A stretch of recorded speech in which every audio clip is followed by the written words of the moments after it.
Hello, everyone, and welcome to Archaeoviking. Today is another video in my series on what I call the intermediate period of the United States' imperial expansion. The subject of today's video are the wars between the Cheyenne Nation and the United States. Now, the Cheyenne Nation, for those of you who may be familiar with the Cheyenne Nation, is one of the many Native American nations uh, indigenous to the North American Great Plains, a large swath of area that encompasses that goes as far south as central Texas and as far north as the sort of southern and central parts of several Canadian provinces. And right off the bat, when people watching this hear the phrase North American Great Plains or Great Plains, and Native Americans involved, y'all immediately probably go to the various Indian wars between Native Americans and the United States that occurred on the Great Plains. And of course, that's not an incorrect way to think about things, especially when it comes to the Cheyenne. However, much of the history of the Cheyenne Nation, as well as the wars between the Cheyenne Nation and the United States, have sort of gotten lost in translation and in propaganda and mythology and things like that. So, in order to better understand, better understand what act is better understand the Cheyenne Nation as it is now and the United States as it is now, we have to go back in time to look at the broader, more accurate picture of the various wars between Native American nations, such as the Cheyenne Nation and the United States on the North American Great Plains. But first, we need to look at the rise of the Cheyenne Nation on the Great Plains. So, the ancestors of the Cheyenne peoples were originally Algonquin speaking peoples who lived in the Proto-Algonquin homeland in the northeastern part of the northeastern part of the Great Lakes region of North America, before gradually migrating into the Great Lakes region of Wisconsin and Minnesota sometime with all this happening sometime between 1200 and 900 BCE. And here's a map showing the Proto-Algonquin homelands here uh, as represented by the little dotted area. And then these striped lines are their initial expansion from their homelands. And then, of course, these arrows here are showing when the Cheyenne or the Proto Cheyenne um, and various other Algonquin speaking groups migrated into Wisconsin and Minnesota, which is you can see here and here. Then eventually, between the mid to late 1600s to roughly the 1760s CE, conflicts with the Anishinaabe peoples and the Sioux peoples, such as the Dakota and Lakota, would push the Cheyenne west onto the Great Plains, um, out of Wisconsin and Minnesota. Now, I do want to take a little aside for any members of the Lakota, Dakota, and Nakota nations who may be watching. I apologize. I'm well aware that Sioux is a term that was imposed upon you by colonists and such. Um, it's an outside term, so I do apologize. But at the moment, Sioux and Sioux peoples is the only sort of broad term we have for all the Sioux peoples, including the Ochete, Shakoween, the Lakota, Dakota, and Nakota. So I do apologize. And then here's a map showing that migration pushing in conflicts, pushing the Cheyenne peoples to migrate onto the Great Plains. And here's just a broader map of the various Algonquin language subgroups across North America. Then between the 1670s to early 1700s CE, the Cheyenne people would come into contact with the Mandan Nation, the Hidatsa Nation, and the Arikara Nation, and would gradually adopt many of their cultural characteristics. And we can see a map showing those three groups here, roughly around 1700 CE. Then, at the same time, right around the 1680s CE, give or take, horses were reintroduced to the North American Great Plains, which is seen in various archaeological sites and evidence, and also genetic data, as discussed in this paper here by William Timothy Trail Taylor et al., published in the journal Science, titled Early Dispersal of Domestic Horses into the Great Plains of the Northern Rockies. And so essentially what the genetic data and archaeological evidence found is that at some point in time with Spanish colonization into the Southwest, what is now the Southwest, Western United States, such as Arizona, New Mexico, and Texas, horses, of course, got reintroduced then. And then after the Great Pueblo Revolt, which I've already done a video on that I will include in the iCard, where the Puebloan peoples temporarily drove out the Spanish from the Southwest.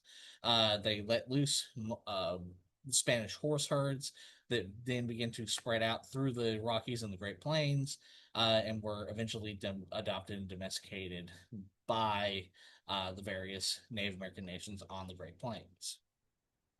And so, as a result of that, the Cheyenne Nation and other Native American nations of the Great Plains would domesticate horses and quickly become horse societies. Uh, and here is a picture of a Cheyenne individual riding a horse, pulling a travois with his family there. And then between the 1770s and 1790s CE, the Cheyenne peoples would be gradually pushed further west and south on the Great Plains by the migration of the Lakota onto the Great Plains. And it is during this period of time that the Cheyenne Nation is thought to have officially begun to form as a specific, recognizable entity rather than just a broad cultural group. And here's a map of the Lakota migration here. Then also then by the early 1800s, the Cheyenne Nation forms a permanent military and political alliance with the Arapaho Nation, and both would gradually expand their territory and sphere of influence to include modern day southern Montana, eastern Wyoming, eastern Colorado, western South Dakota, western Kansas, and western Nebraska, which you can see here on this map here, with the edge of their territory being here and extending all the way down to here. Now we need to look at Cheyenne society.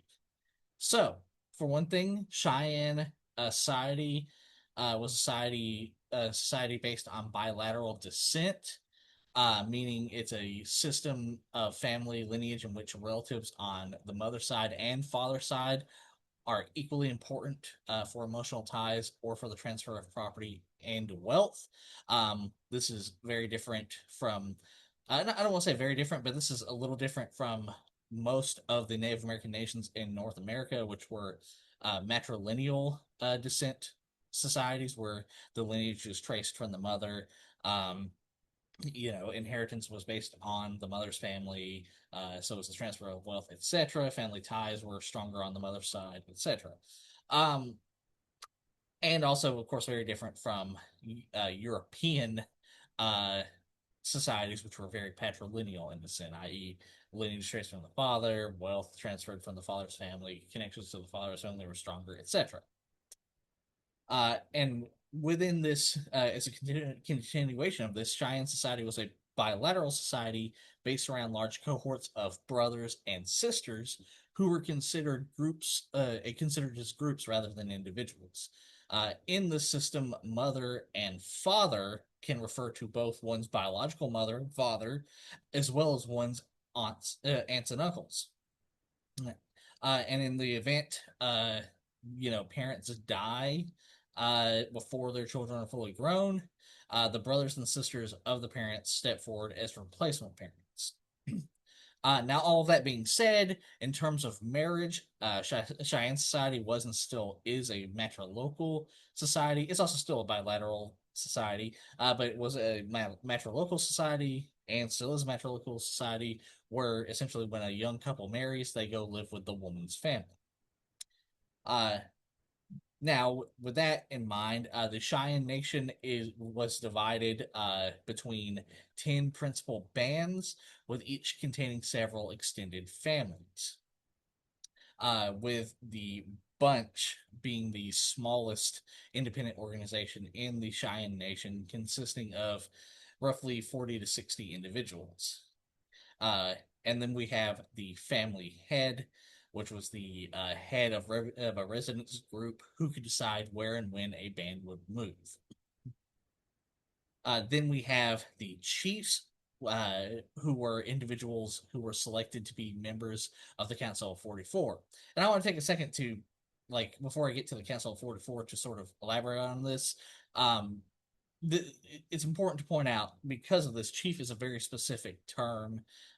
It does not necessarily mean leader. I mean, it does mean leader, but it doesn't mean, like, say, leader of a village or anything like that.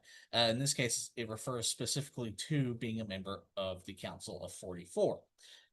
Which is, now we're getting to that, the Council of 44 was and still is the governing body of the Cheyenne Nation, made up of 40 chiefs selected from each band, 4 from each band, and then an additional 4 who were respected elder or old man chiefs. Essentially, they were respected elders. They were sort of the elders of the organization, chosen for their wisdom, etc. The members of the members of the Council of 44 were each considered peace chiefs and were separate from the military societies, with the most senior of these chiefs on the council being the Arrow Keeper, um, who was the keeper of the sacred medicine arrows of the Cheyenne Nation. I also want to take another quick aside. From this point forward, from the Council of 44, Arrowkeeper, etc., anybody from the Cheyenne Nation watching, I apologize. I really did. I tried really hard to find, um, like, these Cheyenne words for these phrases. As you can see, like here with the Cheyenne word for chief and such, and on the previous pages and everything. Unfortunately, I was not able to find anything, any, like, descriptions of what the Cheyenne words for, say, Arrowkeeper or the Council of 44 would be. I would love to have that information if you feel comfortable, of course. Don't do it if you don't feel comfortable. I understand, but if you feel comfortable, I would be happy to learn what the Cheyenne words to these are. If you leave a comment in the comment section. Anyways, so after the Arrow Keeper, there was also the Sweet Medicine Chief, who was the custodian or custodians. I believe there could be more than one, of the Sacred Medicine route. Then there were camp police and ceremonial assistants, who were individuals selected by the chiefs to enforce their decisions. As important to note, these are separate from the military societies. With all this in mind, women were not allowed to be on the Council of 44. However, they held and still hold large amounts of authority in the Cheyenne Nation, and made their wishes to the council known through their husbands. And furthermore, women acted and still act as the family heads, known as grandmothers of the family. The only thing that is different in this description is, I believe, um, for several decades now, women have been allowed to be on the Council of 44. Again, any members of the Cheyenne Nation who are watching, please feel free to correct me if I'm wrong. Then we have the military societies, which were the branch of the Cheyenne government in charge of maintaining discipline within the tribe, overseeing tribal hunts and ceremonies, and providing military leadership. The Council of 44 would select which of the 6 military societies would assume these duties, and after a period of time on duty, they would then select a different society to take up the duties. The 6 main military societies were the Fox Warriors Societies, also known as the Swift Fox Society or the Kit Fox Society, Then there was the Elk Warrior Society, also known as the Elkhorn Scrapers, also known as the Bone Scraper Society, also known as the Hoof Rattle, uh, also known as the Crooked Lance, Headed Lance, Blue Soldiers, and Medicine Lance Society. Then there were the Shield Warriors, also known as the Red Shield Society. Then there was the Bow String Men, also known as the Owlman's Bow String, the Wolf Warriors, and the Crazy Dogs Society. Then there is the most famous of these war societies, the Dog Soldiers or the Dogmen Society. Um, then also after that was the Contrary Warriors or the Inverted Bow String Society. Yes, there's a lot of names for these military societies. And also, I should admit, that's not even all the various names they could be called. I had to sort of select make it choose a select few for time's sake and also space on the page. And also with that in mind, throughout the rest of the video, I will specifically choose one name out of these various list of names that each military society uses to refer to these military societies. So, for example, the Dog Soldiers will be the Dog Soldiers Society, the Elk Warriors will be the Elk Warriors Society, etc., etc. And here's the sources that I got all this information from. And here's a picture of a Cheyenne village. And one important thing to point out is that the Cheyenne and other Native American nations of the Great Plains kept detailed records of their histories known as winter counts and still do. There are actually multiple winter counts that have been made in the modern era. And I think this is important to point out because far too often we hear phrases like, "Oh, the Native Americans of North America and especially the Great Plains, they didn't have any writing or anything yada yada yada yada etc. whatever like that," which is untrue because they very much did, and we can see that in things like winter counts and various other examples that show that they did have some form of writing and record keeping. All right, now we get to the next thing, talking about Cheyenne warfare. So, warfare, like most of humanity, but also most of North America and the Great Plains, was an integral part, and believe still is to some degree an integral part of Cheyenne culture.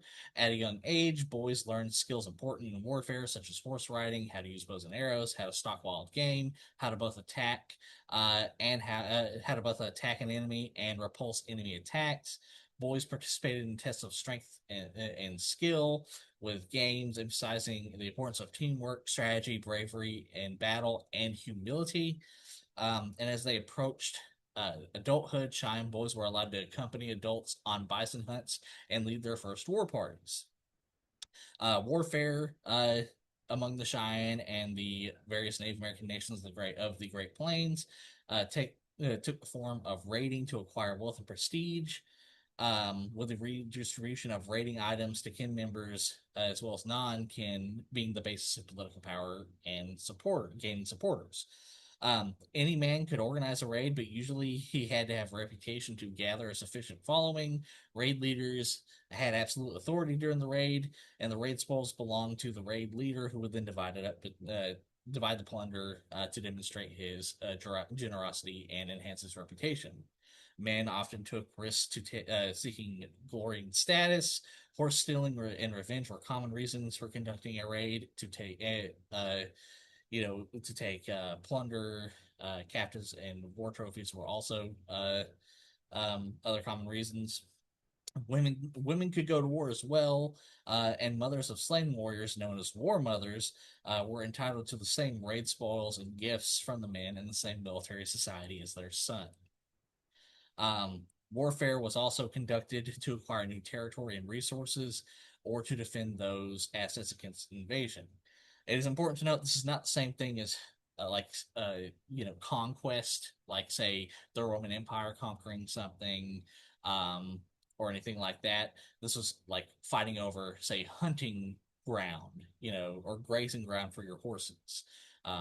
It was a very different thing. It was a very much resource based rather than conquering and spreading your population, etc., etc., making your empire bigger.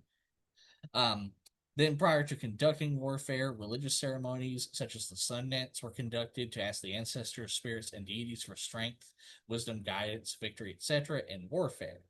Warfare and spirituality were and still are deeply connected. Warriors often would go on to seek a vision quest to obtain medicine. Um, uh, Through acts such as fasting, individuals implored the higher powers to offer supreme guidance, with guidance appearing in human or animal form, and instructing the individual on what he must do to achieve greatness as a warrior.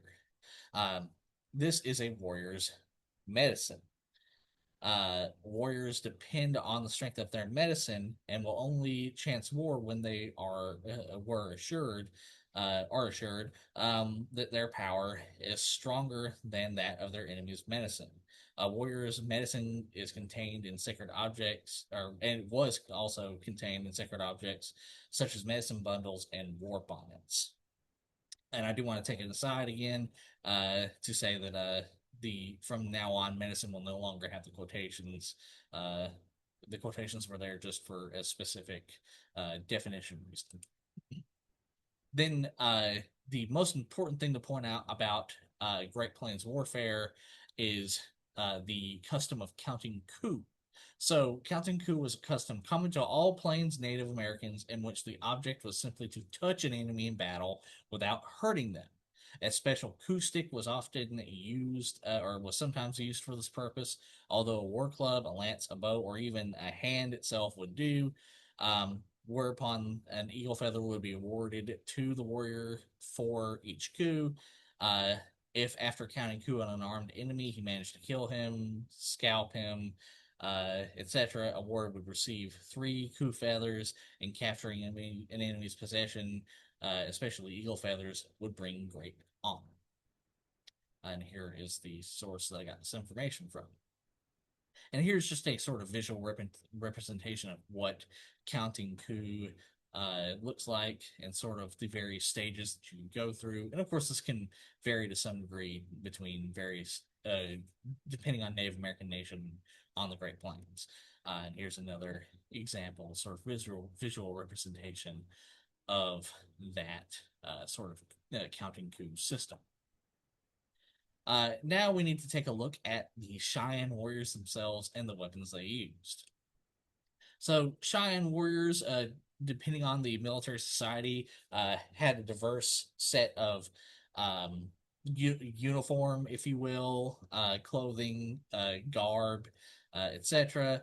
You had things, so the dog warriors, dog soldiers society that looked something like this, and there was some variation, but looked something like this, and then you could have, say, the Red Shield Warrior Society that might look something like this, etc., etc. And the weapons they used, of course, varied as well. They used for on horseback and to throw. They used spears.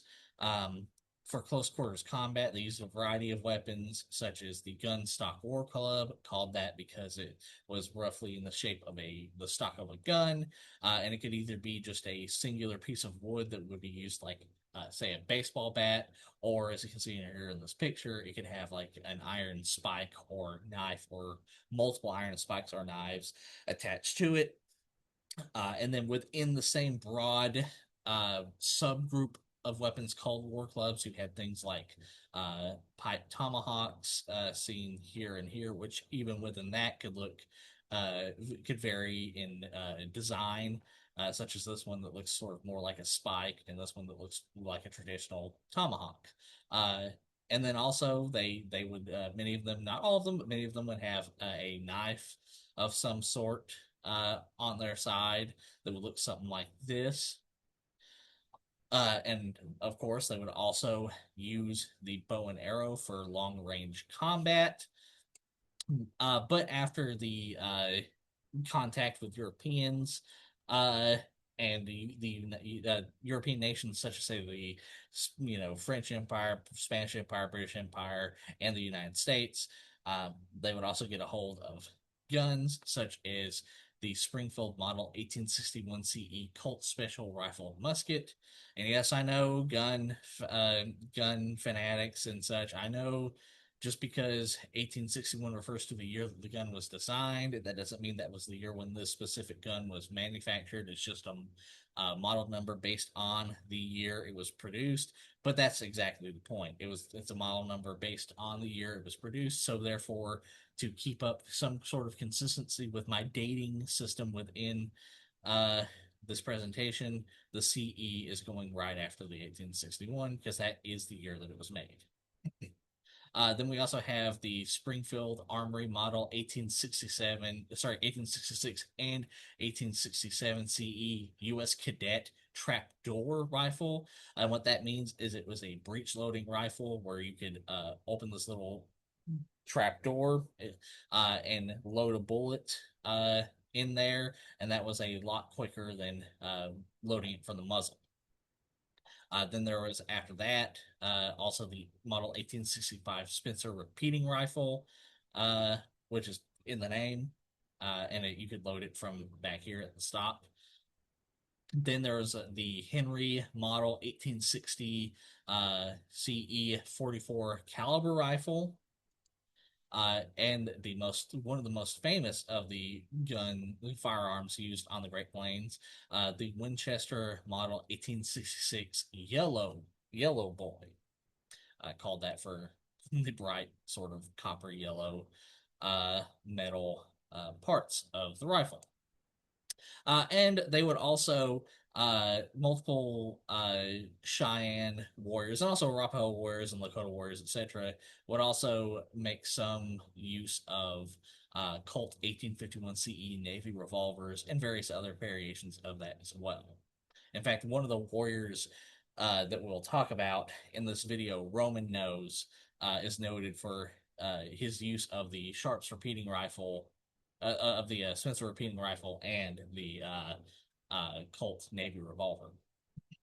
Then they also had a variety of shields that they utilized, made from, say, buffalo hide or buckskin, or some variation of that.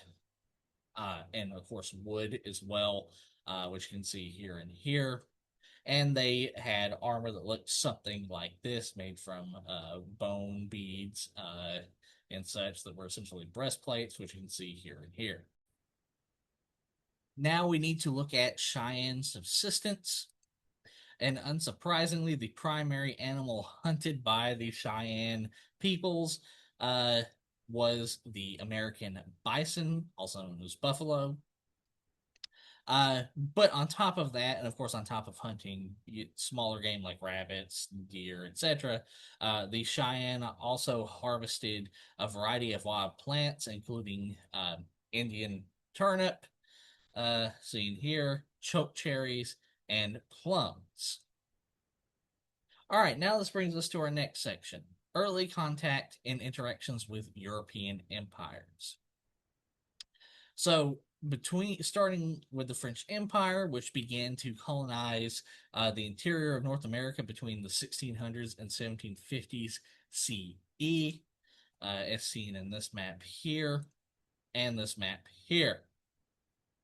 And because of this, French fur trappers would spread the fur trade throughout North America, with the beaver being the most sought after pelt, as you can see in this map here, and the spread of the beaver pelt trade. But other animals included muskrat, wolf, fox, bear, raccoon, etc., which you can see in these bar graphs here and here and here, as well as here and here.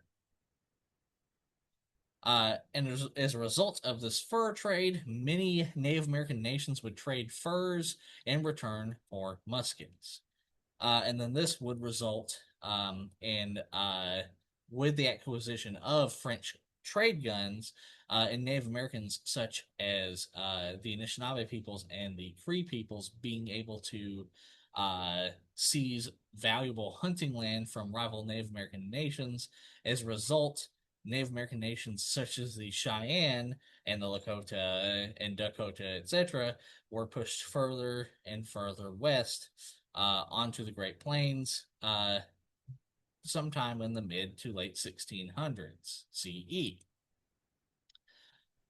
Then, also as a result of European colonization and the spread of the European fur trade, multiple smallpox epidemics would ravage the Great Plains, reducing the population of the Native American nations of the Great Plains by 50%. However, some Native American nations, including the Cheyenne and Arapaho nations, were able to largely escape the worst of the destruction by heading farther west onto the Great Plains and into the Rocky Mountains, with all this happening between the 1779 and 1832 CE. Now this brings us to our next section, early contacts and interactions with the United States. So in 1803 CE, Napoleon Bonaparte would famously sell the Louisiana Territory to the United States in the Louisiana Purchase, in the famous Louisiana Purchase, to pay for his war effort in Haiti, at the time called Saint-Domingue. After this purchase, the United States would dispatch the Lewis and Clark expedition to explore the Louisiana Purchase and the Pacific Northwest between 1804 and 1806 CE. And I've already done a video on the subject that I'll include in the icon. Then, between 1806 and 1810 CE, the Louisiana Purchase would become known as the Louisiana Territory of the United States. Then between 1810 and 1812 CE, John Jacob Astor would dispatch the Astoria expedition to the Pacific Northwest in an attempt to establish a colony for the United States in the region. And while the colony failed, the expedition further explored the North American interior for the United States. And I've also done a video on this subject that I'll include in the iCard. Then, between 1820 and 1823 CE, the United States would dispatch Major Stephen Long to further explore the interior of North America, which Long would go on to refer to the North American Great Plains as, quote, unfit for human habitation and as the Great American Desert. And then, right around the same time, between the 1820s and 1840s CE, the United States based Missouri Fur Company and the Rocky Mountain Fur Company would begin to explore and map the North American Great Plains and the Pacific Northwest. Famous mountain men who participated in these expeditions include James Beckwourth, Jedediah Smith, Jim Bridger, Hugh Glass, Kit Carson, and Peter Skeen Ogden. And they mapped out multiple routes in the process of this, and you can see routes used by these individuals, such as the routes used by Jedediah Smith on the left, and a mountain pass named by Jim Bridger, known as Bridger's Pass. Then we have the Santa Fe Trail, which was established in 1822 CE, with part of it going through the Cheyenne Nation and Arapaho Nation, which you can see in the previous map and this map here. Then in 1825 CE, United States General Henry Atkinson and the United States Indian agent Benjamin O'Fallon would lead a treaty commission up the Missouri River to negotiate with several Native American nations, including the Cheyenne Nation. Multiple treaties would be signed, with the United States vowing perpetual friendship between the United States and the Native American nations, with the treaty also recognizing the right of the United States to regulate trade, while the Native American nations promised to deal only with licensed traders. Furthermore, the Native American nations agreed to forswear private retaliation for injuries and to return stolen horses and goods, or compensate the owner. Then between the 1830s and 1840s CE, as a result of the expeditions by the Missouri Fur Company and Rocky Mountain Fur Company, multiple trading posts were established, such as Fort Williams, eventually renamed Fort Laramie, and Fort Bridger, both of which were constructed in what is now Wyoming. At the same time, around 1833 CE, William Bent, a white American trader, would build a fort known as Bent's Fort in what is now southeastern Colorado, with the fort becoming a major stop on the Santa Fe Trail. While doing this, William Bent would befriend the Cheyenne Nation and become a trusted advisor to the Cheyenne Council of 44. Then on June 15th, 1846 CE, James K. Polk would successfully negotiate with the British Empire to gain the section of the Pacific Northwest below the 49th parallel for the United States in the Oregon Treaty. And then in February 2nd, 1848 CE, the United States would win the Mexican-American War. And as a result, Mexico would cede territory, including the present-day states of California, Nevada, and Utah, most of Colorado, New Mexico, Arizona, a small portion of Wyoming, and a small portion of Oklahoma to the United States. After the acquisition of the land from Mexico and the British Empire, roughly 400,000 primarily white American colonists would migrate west along what became known as the Oregon Trail. However, despite its name, most of the colonists were traveling to California, with these migrations to Oregon and California happening between 1846 and 1869 CE. It's also important to note they were also traveling to Washington as well. Then in 1849 CE, the United States Army would purchase trading posts such as Fort Williams, which was renamed Fort Laramie, and would convert them into military forts. These forts would become key places for American colonists to resupply and key staging points for attacking Native American nations in the region. As a result of the white American migration along the Oregon Trail, the disease cholera would spread across the Great Plains, with many Native American nations, including the Cheyenne Nation, suffering from the cholera epidemic. Roughly 2,000 Cheyenne died to cholera in the 1849 CE cholera epidemic. George Bent, a Cheyenne man of mixed Cheyenne and white American descent, recounts the cholera epidemic in the Cheyenne Nation, describing how, quote, cramps, the Indians called it. They died of it by the hundreds. On the Platte, whole camps could be seen deserted, with teepees full of dead bodies, men, women, children.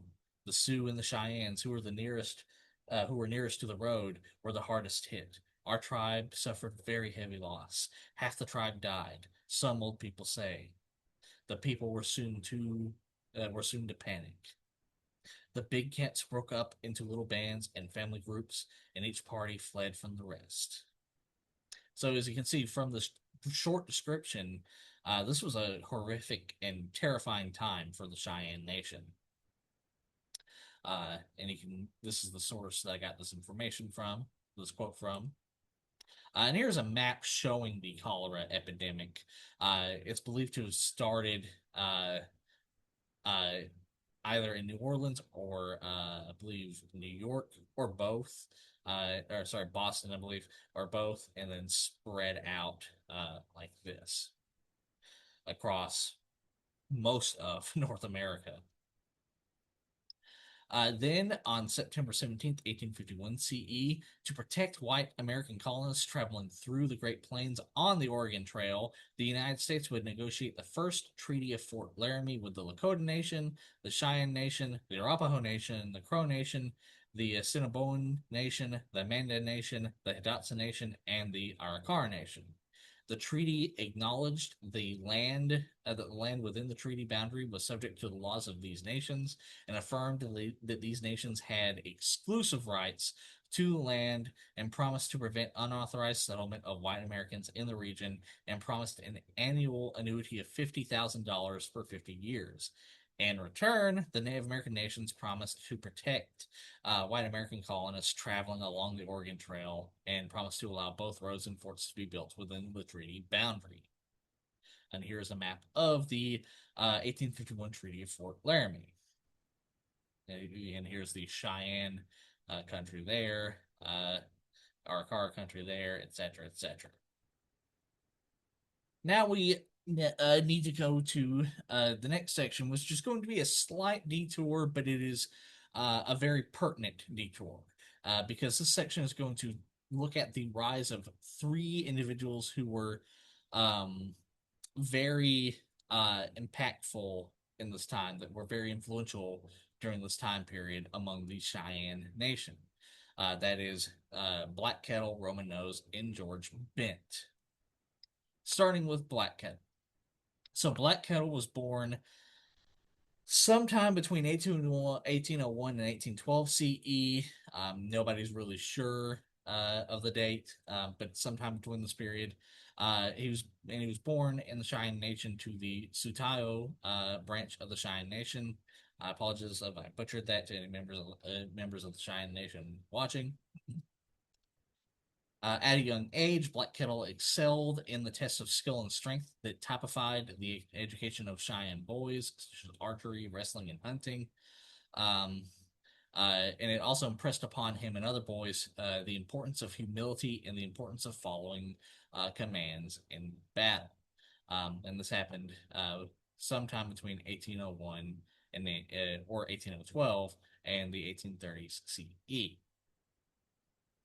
At age 14, Black Kettle would go on to join the Bowstrings Men's Society. However, in adulthood, after embarking on a vision quest and receiving his medicine, he left the Bowstring Men's Society and joined the Elk Warriors Society. During this period, Black Kettle and his family would eventually travel south to live with the southern branch of the Cheyenne Nation, with this happening in the 1830s CE. Black Kettle would then, between the 1830s and 1850s CE, become known as a skilled and courageous warrior. He participated in and led multiple raids against rival Native American nations, such as the Pawnee Nation, the Comanche Nation, and the Kiowa Nation.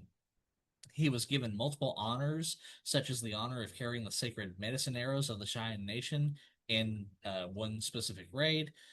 He also led a large successful raid against the Republic of Mexico. However, his first wife, a Little Sage Woman, was captured by warriors of the Ute Nation and Apache Nation upon the return journey, and he never saw her again, something that saddened him deeply. Um, and of course, it's important to point out he didn't win. He not every raid he went on was successful. No great warrior on the Great Plains, or even outside of the Great Plains, no great military commander in the United States, etc., won every single battle they fought.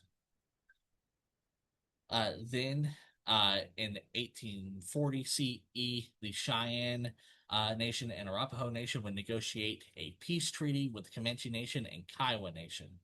Black Kettle was present during the peace negotiations, and this event showed Black Kettle that it was possible for enemy nations to form a lasting peace, leaving a lifelong impression on him. Then between 1850 and 1854 CE, as he had distinguished himself in many battles, Black Kettle became a chief of the Cheyenne Nation and a member of the Council of 44, representing the southern portion of the Cheyenne Nation. He also remarried to Medicine Woman, a Cheyenne woman of the Wotop band of the Cheyenne Nation. Then we have Roman Nose. Roman Nose, like Black Kettle, was born into the Sutayo band of the Cheyenne Nation sometime in 1830 CE.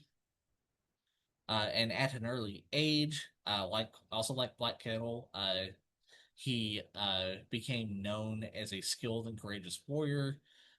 In fact, this was even by the standards of Cheyenne society, and he participated in many successful raids and counted coup on many enemy warriors. All this happening sometime between the 1830s and 1850s CE. In his teenage and adult years, Roman Nose would join the Elk Warrior Society, and he would go on to become known for having a keen tactical mind and leadership skills, both within the Cheyenne Nation and rival Native American nations.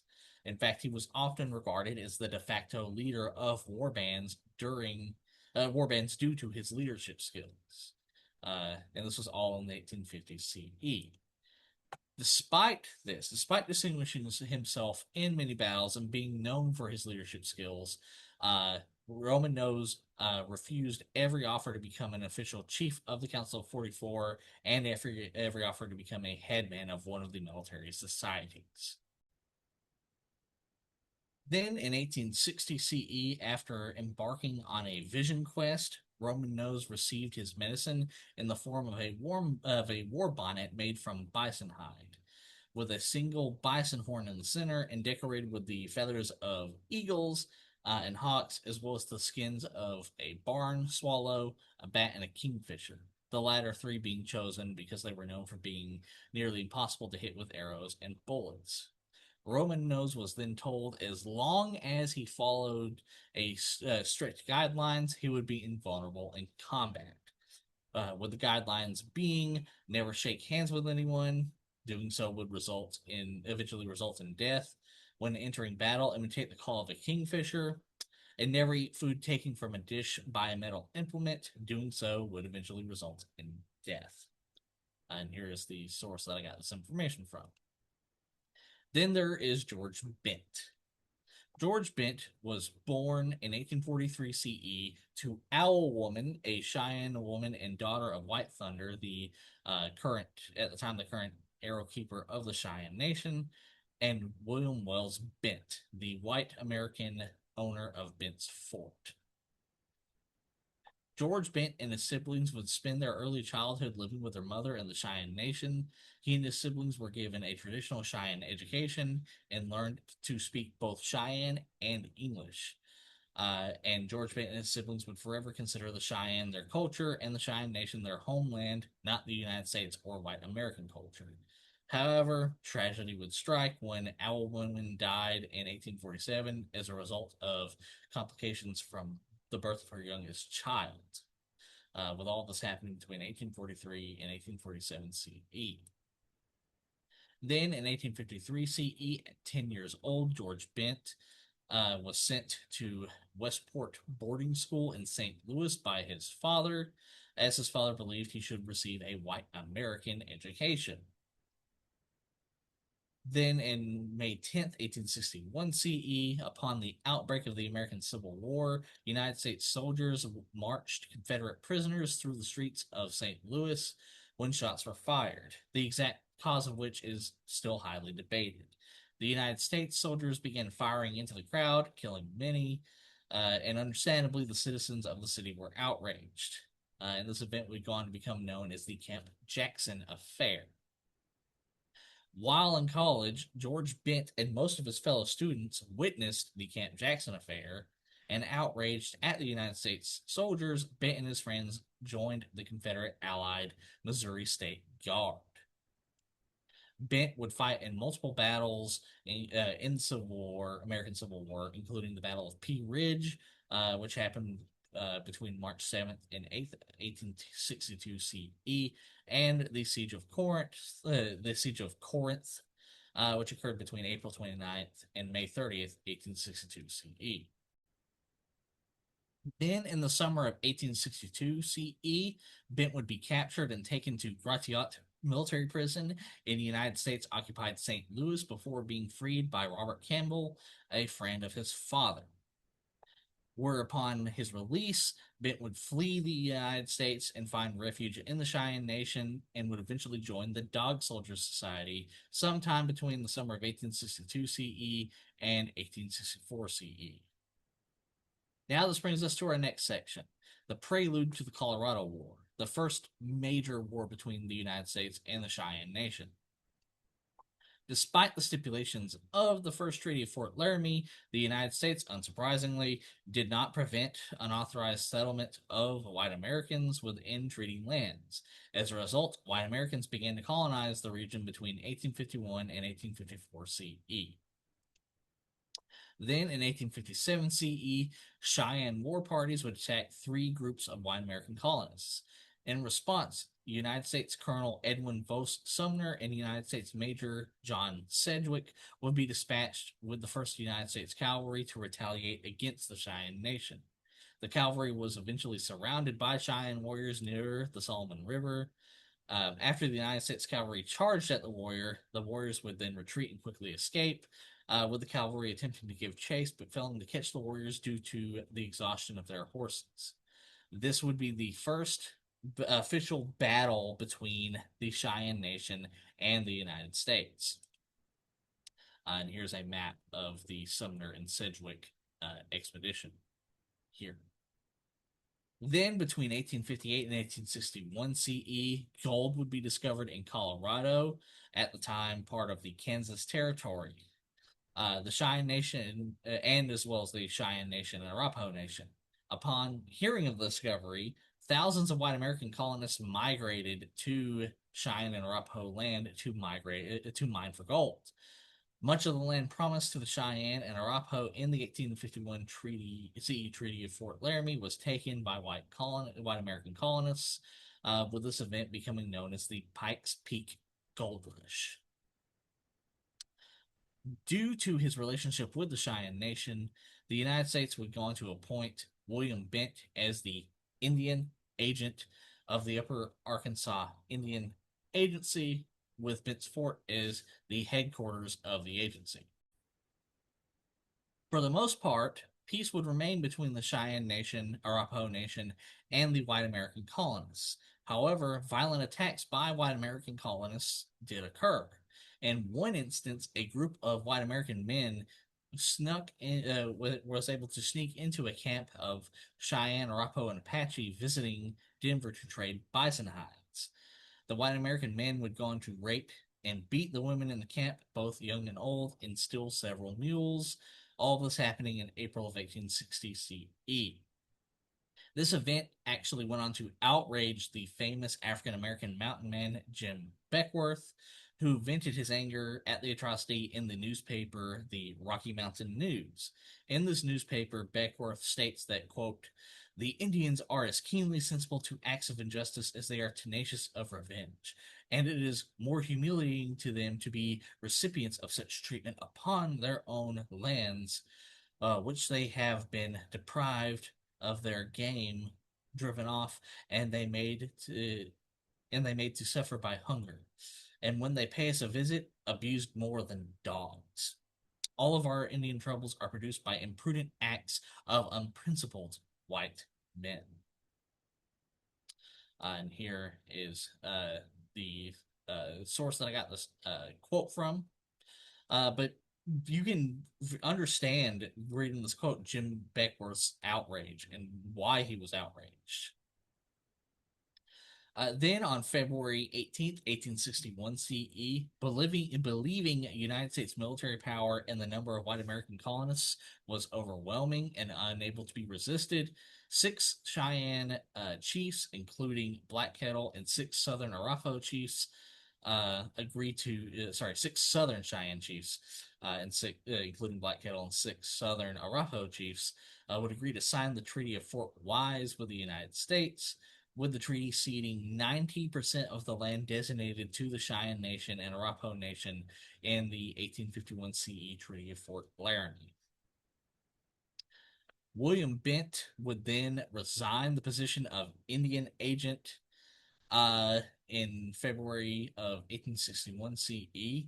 And the reason for this is actually unknown, but some historians have speculated that he resigned because he knew the land the Cheyenne and Arapaho would receive in the treaty was barren and mostly gameless. And upon his resignation, he was replaced by Albert Boone, the grandson of the famous frontiersman Daniel Boone.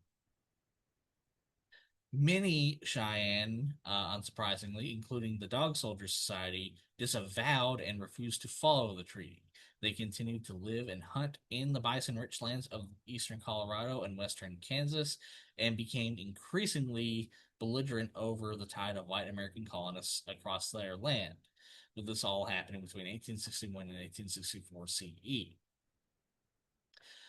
Then in May 1861 then February 28th, 1861 CE, the United States would create the Colorado Territory, and William Glippen would be elected the governor of the new territory in May of 1861 CE. Then, between 1861 and 1865 CE, the American Civil War would break out. In the summer of 1861 CE, the Southern Cheyenne and Southern Arapaho would suffer from food shortages as a result of the harsh summer within the lands given to them in the Treaty of Fort Wise. Despite this, Governor Glippin would order Albert Boone to withhold the annual annuities and supplies promised to the Southern Cheyenne and Southern Arapaho in the treaty. And Boone would happily agree with Glippin's order as he had nothing but contempt for the Cheyenne and Arapaho. In one letter sent on September 6th, 1861 CE, Boone stated that the Southern Cheyenne and Southern Arapaho had a quote natural want of intellect and hatred and jealousy of the white race. He also states in a letter sent on November 16th, 1861 CE, that it would be better if the government would remove the quote low depraved beings who intermarried with the Cheyenne and Arapaho peoples. And here's the source that I got these quotes from. And then also in 1861 CE, in the 1861 CE report to the Commissioner of Indian Affairs, Boone stated that the Cheyenne and Arapaho, quote, abhor labor. The women do all the drudgery. They are an indolent community, lay around, pilfer, and beg.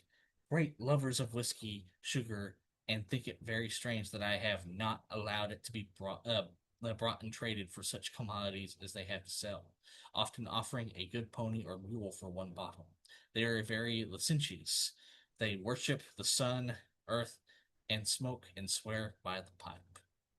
And here's the source that I got this information. Then, in the fall of 1861 CE, Albert Pike would be sent from Texas to recruit the Southern Cheyenne and Southern Arapaho as allies against the United States uh, in the American Civil War. However, the Southern Cheyenne and Southern Arapaho listened to the advice of William Bent, who told them to stay away from the white man's war and told them to have nothing to do with Pike or Texas. Then between August 1861 and April 1862 CE, the Confederacy would invade the southern half of the New Mexico Territory. Afterwards, they would then create the Confederate-controlled Arizona Territory in August 1861 CE.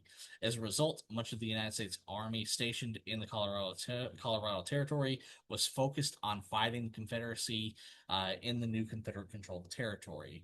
And of course, this would then leave garrisons near the Cheyenne Nation and Arapaho Nation with greatly decreased manpower. Then, between 1862 and 1864 CE, white American colonists began overhunting and overfarming Dakota lands in Minnesota, causing a famine in the region. Despite requests for help from the Dakota peoples, the United States refused to provide food for the famine-stricken Dakota Nation. In response, Dakota warriors began waging a war against the United States. Eventually, the Dakota were defeated, and 38 Dakota men, specifically Dakota leaders and chiefs, were hanged in 1862 CE. Later, two more Dakota chiefs would be hanged in 1864 CE. As a result of the war, Dakota refugees would flee to the Dakota, with this event becoming known as the Dakota War of 1862 CE. And I've already done an in-depth video on this that I will include in the iCard. In the fall of 1862 CE, the residents of Colorado who had heard of the Dakota War became fearful of a similar conflict with the Cheyenne Nation and Arapaho Nation. In response, Colorado's new governor, John Evans, raised a new regiment of soldiers, the Second Colorado Volunteers, and recalled the United States, multiple United States soldiers, detachments of soldiers from New Mexico, and then put United States Colonel John Shivington in charge of these soldiers, with all this happening in the fall of 1862 CE. Now this brings us to our next section, the Colorado War, the first large-scale war between the United States and the Cheyenne Nation. A group of Cheyenne men in April 5th, 1864 CE would encounter a herd of 175 stray cattle. Believing they could receive a reward for the return of the stray cattle, the Cheyenne men herded the cattle into the nearby Cheyenne village, intending to later return them to their owner. Despite the Cheyenne statements that they found the cattle wandering freely, the United States Colonel John Shivington reported the Cheyenne herding of the cattle as theft. Shivington would then dispatch United States soldiers and a howitzer to recover the cattle. With the soldiers finding a Cheyenne village, they would then go on to burn 70 of its teepees and recover 20 head of cattle. This would initiate what would later become known as the Colorado War, with these events happening between April 9th and 12th, 1864 CE. Right around the same time, while on their way to join a raiding party against the Crow Nation, 15 dog soldiers would encounter several stray mules and round them up. That evening, the owner of the mules, a local rancher named W.D. Ripley, would ride into the dog soldiers' camp and demand the return of the mules. The dog soldiers would ask for a reward for went on to ask for a reward for rounding up the stray mules as they took considerable time and effort to round up. However, Ripley refused and left without the mules. All this happening on April 11th, 1864 CE. The next morning, Ripley would lead United States Lieutenant Clark Dunn and 40 United States soldiers of the 1st Colorado Cavalry to the dog soldiers. The dog soldiers actually assumed that the cavalry was coming to discuss the friendly terms on the return of the mules. However, the cavalry went on to demand the dog soldiers lay down their weapons. When the dog soldiers refused, the cavalry fired their pistols at the dog soldiers, and a fight ensued, resulting in the deaths of 2 soldiers and the wounding of 3 dog soldiers. This battle became known as the Battle of Fremont's Orchard, with this happening on April 12th, 1864 CE. George Bent actually recounts has a personal account recounts the personal account of Little Chief, one of the dog soldiers present at the battle. According to Little Chief, the attack was unprovoked, with him stating that, quote, we saw 15 or 20 soldiers riding towards us at a gallop with pistols in their hands. We all jumped on our ponies, which we were leading, and turned to face the soldiers with our bows and pistols ready. Bull telling tales and Wolf coming out still stood on the ground in front of the rest of us, holding their ponies with one hand and their weapons in their other hand. Without any talk, the soldiers rode up to us and began shooting. The officer who was in front of his men rode straight at Bull telling tales with a pistol in his hand. Bull telling tales dropped his pony's bridle and jumped at this officer with his bow and arrows in his hands. The next time I looked in that direction, the officer was lying on the ground. Bull Telling Tales had shot him right through the heart with an arrow. As soon as this officer fell, the soldiers all stampeded. We did not chase them, as we were not at war with the whites and did not wish to kill any more of them, after they had stopped trying to kill us. As the soldiers charged up, Bearman stood right in the way, and before he could move, they shot him 2 times in the body. Mad Wolf was shot in the hip, Wolf coming out in the leg, but we did not have anyone killed. Right after that, the fight, we had a talk and decided to go home. When we reached the village, we told the chiefs what had happened to us. The next day, the dog soldiers broke camp and moved south to the Smoky Hill to keep out of the way of the whites. And here's the source that I got this information from. But as you can see, at least from this account, it's very clear that the dog soldiers had no ill intent and were completely surprised by the attack. Uh, and with that being said, George Bent proposes his own hypothesis for why the attack on the dog soldiers happened, stating that, quote, I never could understand why the soldiers made these attacks on the Cheyennes in April 1864. There was no reason for it. One of Colonel Shivington's political enemies once hinted that there was politics back of the whole business, and that it is only possible that is the only possible explanation I can see. Shivington and the clique of officers he had gathered about him were all in politics. These Colorado volunteers had just been ordered to go to Kansas to fight the Confederates, and the attacks on the Cheyenne began immediately after this order was received. The attacks were evidently planned at headquarters, for the troops went after our people at about the same time at widely separated points. If Colonel Shivington did not wish to obey the order to go east, the easiest way out of his difficulty was to attack the Indians and stir them up. The troops would then be needed in Colorado, and the officers would have a splendid chance to make reputations as Indian fighters. On the frontier, this was the shortest road to the people's hearts. Give the Indians a whipping, and the voters would give you any office you asked of them. The Colorado population was mostly made up of men of old frontier stock, who hated Indians by instinct and training. The Colorado troops included the roughest of these frontiermen, and from Shillington down to the officers, thought no more of shooting an Indian than of killing a wolf. I do not think that they would have hesitated a moment at hustling the Cheyennes into a war to win popularity and gain the hearts of voters. Like most frontiersmen, they had a poor idea of the Indians as fighters and believed that they could knock the Cheyennes and the Sioux about pretty much as they pleased. They did not dream what hornet's nest they were stirring up.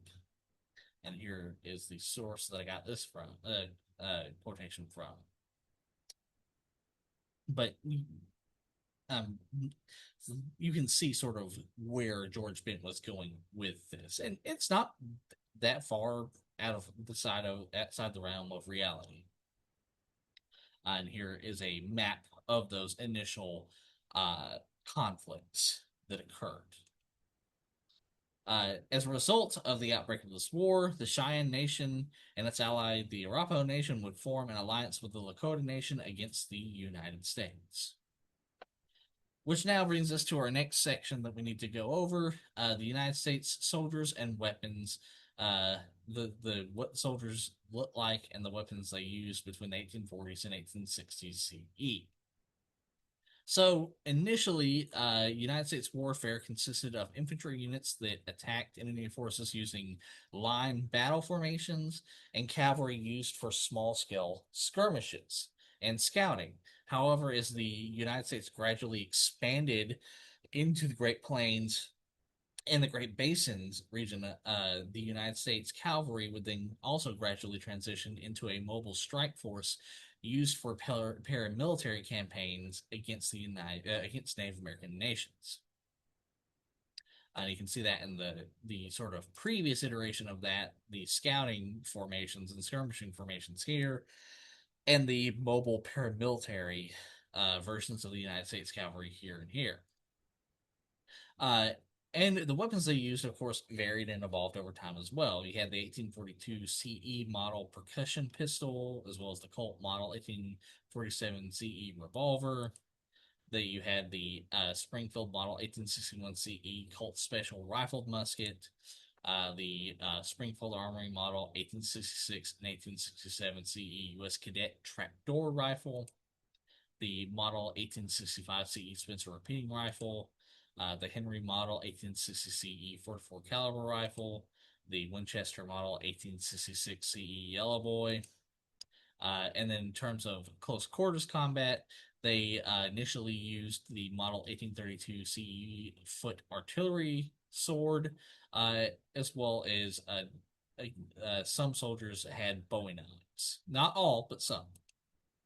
And then the officers and cavalry used the model 1840 CE light cavalry set. All right, so then in May 1864 CE, the United States would dispatch Lieutenant George Eyre and Major Jacob Downing to lead United States soldiers against the Cheyenne, Arapaho, and Lakota. Eyre would defeat a band of dog soldiers near Smoky Hill River in Kansas. Meanwhile, Downing would lead an attack on a Cheyenne village consisting primarily of unarmed women and children and would massacre 26 Cheyenne. And again, here's maps of those conflicts here and here. Then between June 11th and 13th, 1864 CE, Native American warriors would massacre the Hungate family. Now, it is uncertain if the warriors responsible were Cheyenne, Arapaho, or Lakota. However, the Cheyenne and Arapaho are traditionally blamed by the United States. Then, between June 13th and 27th, 1864 CE, seeking peace, Black Kettle would enlist William Bent for help negotiating peace with the United States. William Bent would travel to Fort Lyon and notify Shivington of Black Kettle's request for peace, but Shivington refused to listen. Then Cheyenne, Arapaho, and Lakota warriors would attack white American wagon trains in Colorado, Kansas, and Nebraska, where they would kill a total of 51 white American colonists and close down all roads to Denver, Colorado on the Great Plains between July and September 1864 CE. Realizing that Chivington's militant policy was leading the Colorado Territory to fall into chaos, uh, and was also increasing raids by the Cheyenne Nation and Arapaho Nation rather than pacifying them, Colorado Governor John Evans would dispatch messages to friendly Cheyenne and Arapaho villages. These messages would promise Fort Lyons as a safe haven for friendly Cheyenne and Arapaho from the United States Army, and he would further promise their people that their people would be given provisions at the fort. With this happening on June 27th, 1864 CE. Realizing that Chivington's militant policy was leading the Colorado Territory to fall into chaos and was actually increasing raids by the Cheyenne Nation and Arapaho Nation rather than pacifying them, Colorado Governor John Evans dispatched messages to friendly Cheyenne and Arapaho villages. These messages promised Fort Lyons as a safe haven for friendly Cheyenne and Arapaho from the United States Army, and also promised them that their people would be given provisions at the fort. With this being done on June 27th, 1864 CE. Then, on August 11th, 1864 CE, the United States War Department would authorize the creation of a 100-day volunteer cavalry and put Chivington in charge of the new unit. William Bent would then inform Black Kettle of Governor Evans' overtures, and Black Kettle and most of the Cheyenne Council of 44 would vote in favor of peace. However, many Cheyenne warriors, including Roman Nose and most of the Dog Soldiers Society, would vote against peace, with all of this happening in late August of 1864 CE. Then, on August 29th, 1864 CE, George Bent and his brother-in-law, Edmund Guerrier, both of whom were proficient in English, were asked by Black Kettle to write two identical letters that would be delivered to United States Indian Agent Samuel Cawley and United States Major Edward Wynkoop, the commander at Fort Lyon. George Bent would go on to write Black Kettle's letter to Cawley, which states that, quote, "We received a letter from Bent wishing us to make peace. We held a council in regard to it. All come to the conclusion to make peace with you, providing you make peace with the Kiowas, Comanches, Arapahos, Apaches, and Sioux. We are going to send a messenger to the Kiowas and to the other nations about our going to make peace with you. We heard that you have some prisoners at Denver. We have 7 prisoners of yours, which we are willing to give up, providing you give up yours. There are 3 war parties out yet, and 2 of Arapahoes. They have been out some time and expected in soon. We held this council. There were a few Arapahoes and Sioux present. We want true news from you in return. That is a letter. Black Kettle and the other chiefs." And here is the letter, the source that I got this letter from. Receiving the letters, Wynkoop would then travel to the Cheyenne Council of 44, and after tense negotiations and an exchange of captives, Black Kettle and the Council of 44 would agree to travel to Fort Lyons to speak with Governor Evans, with this meeting happening between September 4th and 23rd, 1864 CE. Then, on September 22nd, 1864 CE, United States Major General James Blunt, 400 United States soldiers, and a handful of scouts from the Delaware Nation would encounter and battle a Cheyenne and Arapaho war party on the Arkansas River, but casualties on both sides were minimal, with only 1 Arapaho warrior and 2 United States soldiers being killed, and only 7 United States soldiers being wounded. Black Kettle and his delegation would arrive at Fort Lyons on September 28th, 1864 CE, where Black Kettle would then deliver an impassioned speech to Governor Evans asking for peace. In his speech, he stated that, quote, "On sight of your circular, of June 27th, 1864, I took hold of the matter and have now come to talk to you about it. I told Mr. Bent, who brought it, that I accepted it, but that it would take some time to get all my people together, many of my young men being absent, and I have done everything in my power since then to keep peace with the whites. As soon as I could get my people together, we held a council and got a half breed who was with us to write a letter to inform Major Wynkoop and or other military officers nearest to us of our intention to comply with the terms of the circular.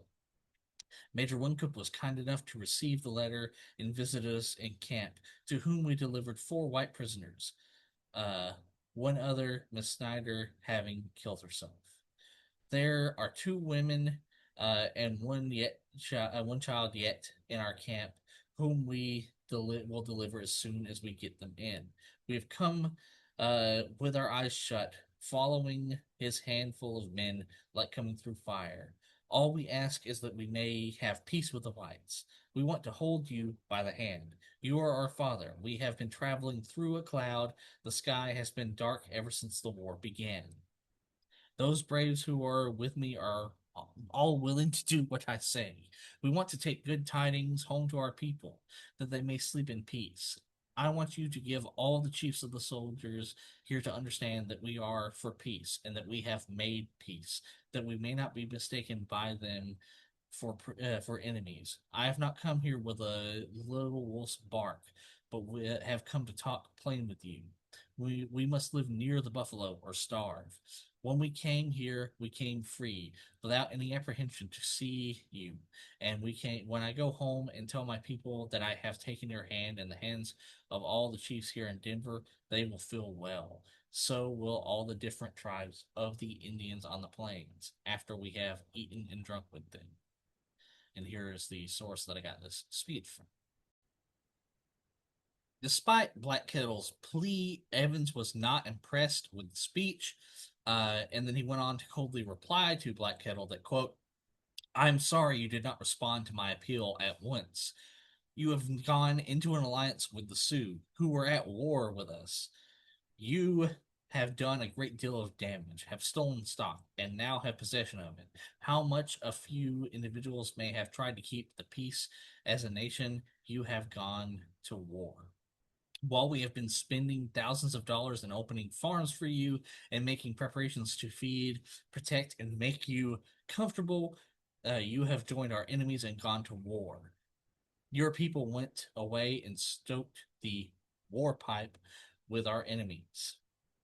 When Black Kettle went on to deny this, Evan explained that war pipe was a figurative term and continued his reply to Black Kettle, stating that, quote, the fact that they have not been able to prevent their people from going to war in the past spring when there was plenty of grass and game makes me believe that they will not be able to make peace which will last longer than until winter is past.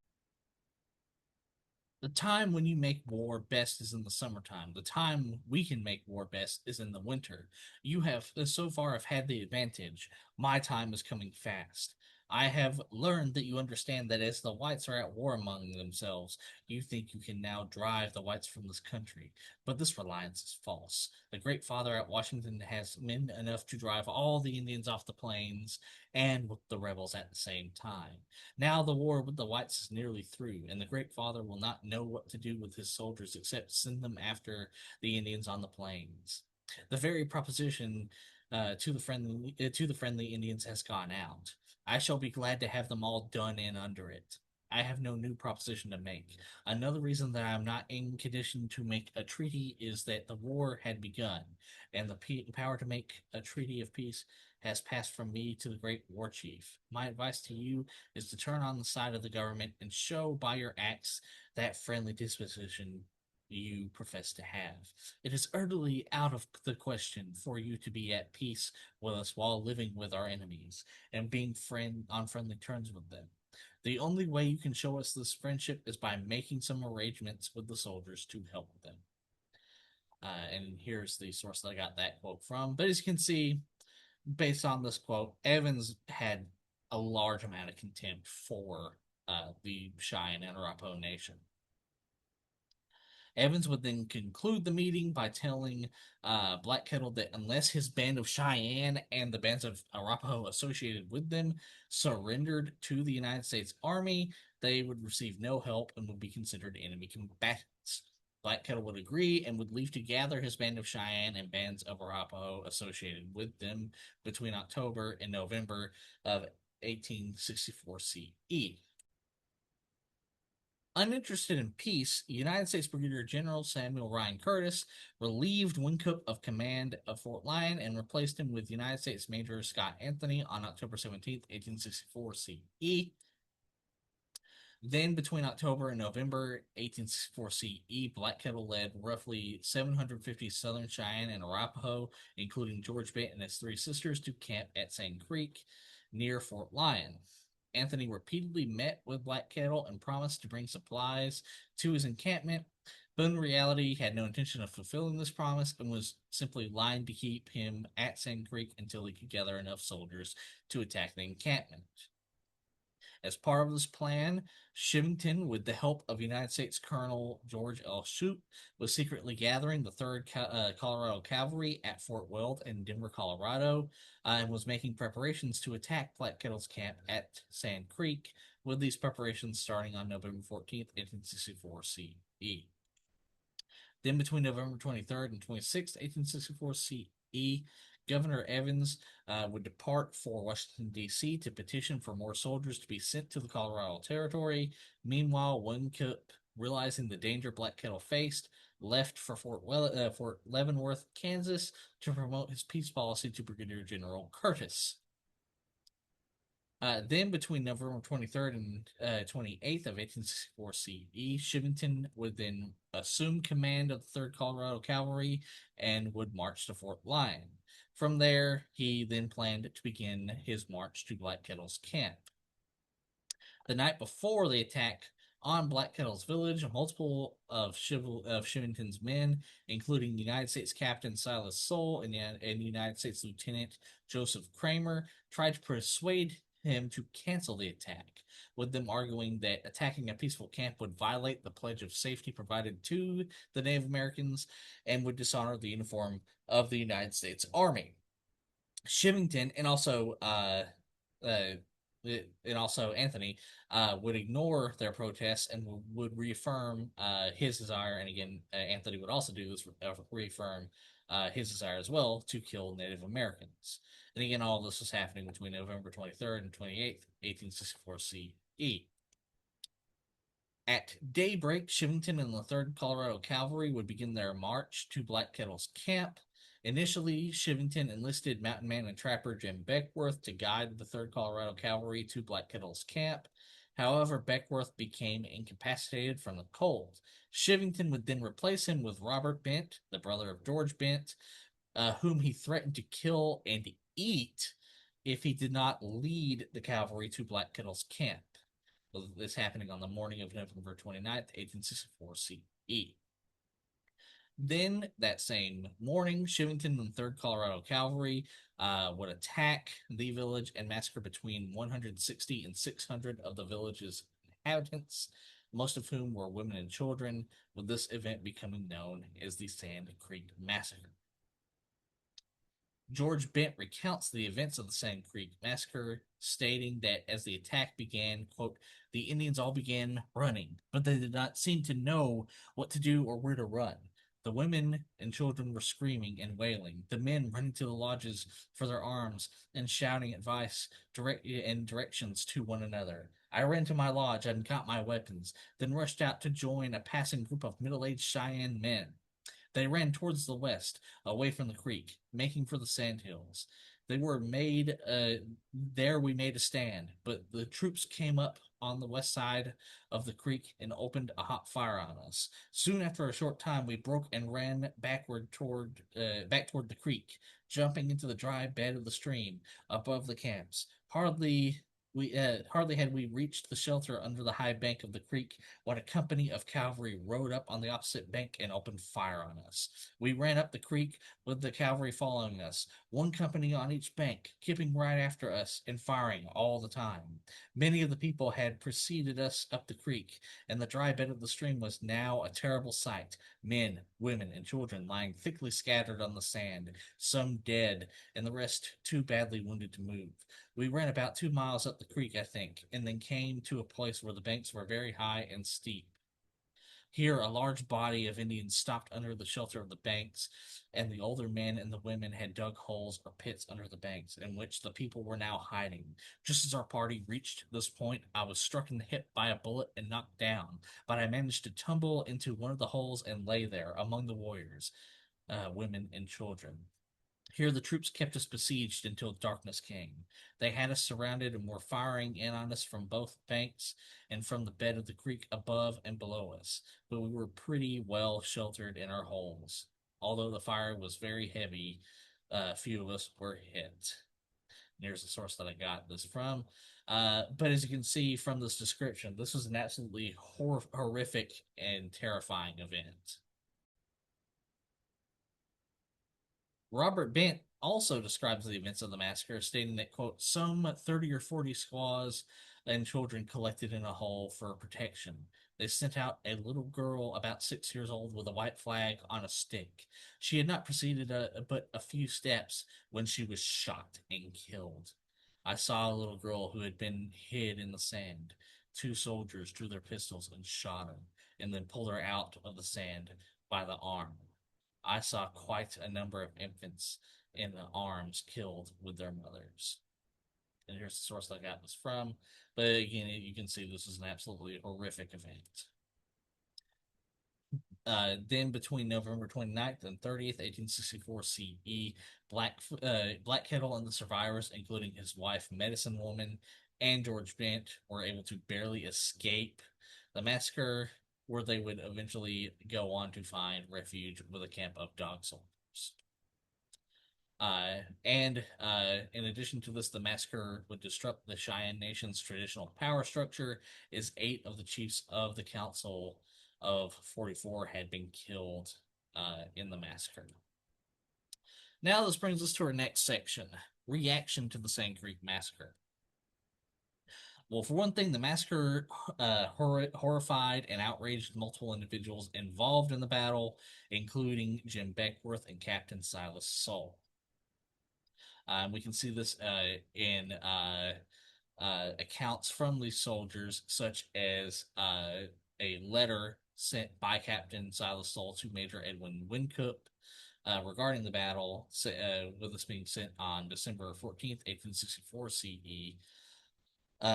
Were in the letter he states, the massacre lasted 6 or 8 hours. A good many Indians escaped. I tell you, Ned, it was hard to see. Little children on their knees have their brains beat out by men professing to be civilized. One squaw was wounded, and a fellow took a hatchet to finish her. He cut one arm off, and he held the other with one hand and dashed the hatchet through her brain. One squaw with her 2 children were on their knees begging for their lives, uh, of a dozen soldiers within 10 feet of them, all firing. When one succeeded in hitting the squaw in the thigh, when she took a knife and cut the throats of both children and then killed herself. One squaw hung herself in the lodge. There was not enough room for her to hang, and she held up her knees and choked herself to death. Some tried to escape on the prairie, but most of them were run down by horsemen. I saw 2 Indians hold one another's hands, chased until they were exhausted. When they kneeled down and clasped each other around the neck, both were shot together. They were all scalped, and as high as half a dozen taken from one head. They were all horribly mutilated. One woman was cut open and the child taken out of her and scalped. White Antelope, War Bonnet, and a number of others had ears of privates cut off. Squaws' snatches were cut out for trophies. You would think it impossible for white men to butcher and mutilate human beings as they did there, but every word I have told you is the truth, which they do not deny. It is almost impossible to save. It was almost impossible to save any of them. Charlie ought to be saved. John Smith and Windsor's squaw. I saved little Charlie Bent. George Bent was killed, which is not true, but at the time I thought it was. Uh, Jack Smith was taken prisoner and murdered the next day in his tent by one of Dunn's Company E. I understand the men received a horse for doing the job. They were going to murder Charlie Bent, but I run him into the fort. They were going to kill old Uncle John Smith, but Lieutenant Cannon and the boys of Fort Lyon interfered and saved him. They would have murdered old Bent's family if Colonel Tappan had not taken the matter in hand. And here's the source that I got this from. And I'm just going to let that leave there and speak for itself. Then we have another letter also to Wynkoop from Lieutenant Joseph Kramer, sent on December 19th, 1864 CE, where he states, we lost 40 wounded and 10 killed. Not over 250 Indians, mostly women and children. And I think not over 200 were killed, and not over 75 bucks. With proper management, they could all have been killed and not lost over 10 men. After the fight, there was a sight I hope I may never see again. Bucks, women, and children were scalped, fingers cut off to get the rings on them. And this as much with officers as men. One of those officers, a major and lieutenant colonel, cut off ears of all he came across, a squaw ripped open, and a child taken from her. Little children shot while begging for their lives, and all the indignities shown to their bodies that was ever heard of. Women shot while on their knees, with their arms around soldiers, begging for their lives. Things that Indians would be ashamed to do. To give you some little idea, squaws were known to kill their own children and then themselves rather than be taken to have them taken prisoners. Most of the Indians yielded 4 or 5 scalps, but enough, for I know you are disgusted already. And here's the source I got this from. And again, I'm just going to let that speak for itself. Uh, on the other hand, Shiving, despite the disgust and outrage that several of Shivington's men were displaying, Shivington and the 3rd Colorado Cavalry were hailed as heroes in the Colorado Territory, with the newspaper, the Rocky Mountain News, praising the massacre and stating that, quote, among the brilliant feats of arms in Indian warfare, the recent campaign of our Colorado volunteers will stand in history with few rivals and none to exceed in final results. So here's the source that I got this from. And again, I'm just going to let that speak for itself because that's just a horrifying sentiment to have, a horrifying belief to have. So between January 10th and March 13th, 1865 CE, word of the massacre would soon reach the United States government.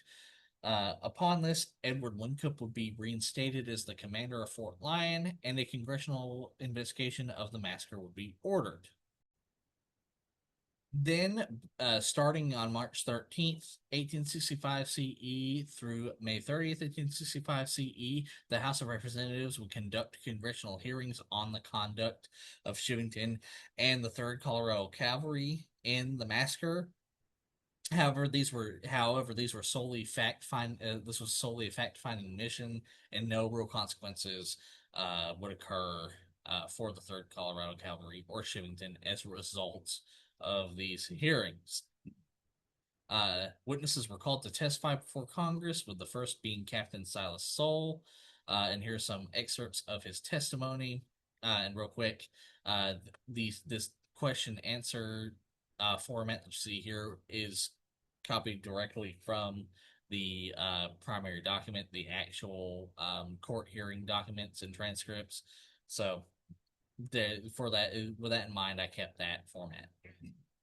Did you inform Colonel Shivington of the relations existing between the officers at Fort Lyon and the Indians? I did not inform him personally, but I requested Major Anthony to inform him. I also wrote a note to an officer of the 3rd Regiment to give him Shivington. Did you protest to your commanding officer against attacking those Indians? I did. Who is your commanding officer? Major Anthony. Did you inform Major Anthony of the relations existing with Black Kettle's Indians? I did. He knew the relations. I frequently talked to him about it. What did Major Anthony make to your protests? What answer did Major Anthony make to your protests? He told me that we were going on the Smoky Hill to fight the hostile Indians. He also said that he was in for killing Indians and that he was only acting or had been only acting friendly with them until he could get a force large enough to go and kill all of them, all the Indians, or words to that effect. This is excerpt two. Was any demand made upon the Indians prior to attacking and any attention paid to their signs that they were friends? Not to my knowledge. Were women and children shot while attempting to escape by Shimton's command? They were. Were the women and children followed while attempting to escape, shot down, and scalped and otherwise mutilated by any of Colonel Shimton's command? There were. Were any efforts made by the commanding officers, Colonel Shimton, shoot Major Anthony, to prevent these mutilations? Not that I know of. And here is the final excerpt of Sewell's testimony. Did you witness any scalping and otherwise mutilating of the dead during the engagement on Sand Creek? I did. Did you see any officer engage in this business of scalping and mutilating the dead? I cannot say that I did. Were any prisoners taken by Colonel Shillington's command? If so, what was done with them? There were three squaws taken.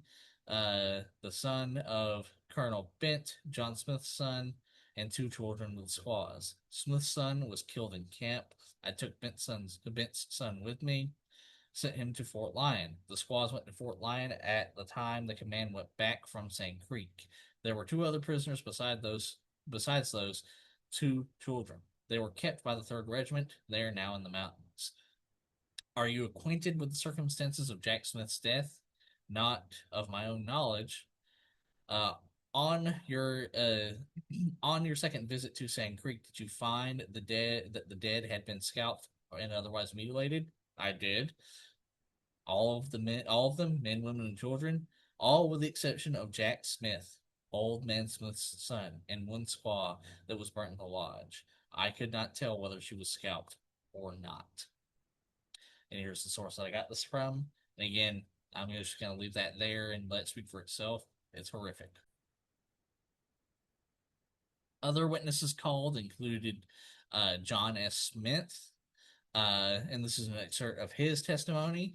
Did you tell Shivington of the character and disposition of these Indians at any time during your interviews on this day? Yes, sir. What did he say in reply? He said he could not help it, that his orders were positive to attack the Indians. From whom did he receive these orders? I do not know. I presume from General Curtis. Did he tell you? Not to my recollection. Were the women and children slaughtered indiscriminately or only so far as they were with the warriors? Indiscriminately. Were there any acts of barbarity perpetrated there that came under your own observation? Yes, sir. I saw the bodies of those lying there cut all to pieces, worse mutilated than any I ever saw. The woman cut all to pieces. How cut? With knives, scalped, their brains knocked out, children are 2, 3 months old, all ages lying there from sucking infants up to warriors. Did you see it done? Yes, sir. I saw them fall. Fall when they were killed? Yes, sir. Did you see them when they were mutilated? Yes, sir. By whom were they mutilated? By the United States troops. And here's the source that I got this information from. Again, I'm just going to let that speak for itself.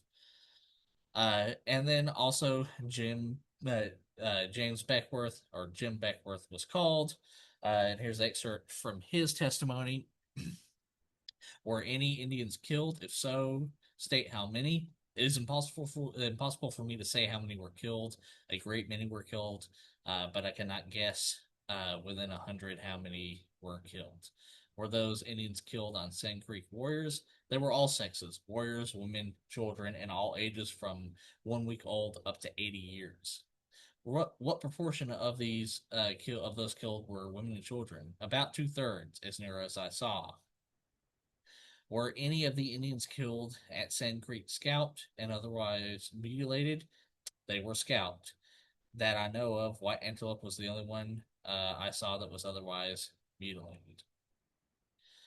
Did the Indians at Sand Creek at the time of the attack form in a line of battle to resist Colonel Shillington's command? No, not until they had been run out of their village. What did the Indians do at the time of the attack upon them by Colonel Shillington? They ran out of the village and formed to fight until the shells were thrown among them and they broke and fought all over the country. And then this is excerpt two of Beckworth's testimony. Did any of the Indians make an attempt to reach Colonel Shillington's command at the time of the attack? Yes, one Indian. Do you know his name? If so, state it and what he did. The name he went by with the Indians was Spotted Antelope, and by the whites, White Antelope. He came running out to meet the command at the time of the battle. At the time the battle had been commenced, holding up his hands and saying, "Stop! Stop!" He spoke it as plain as in as plain English as I can.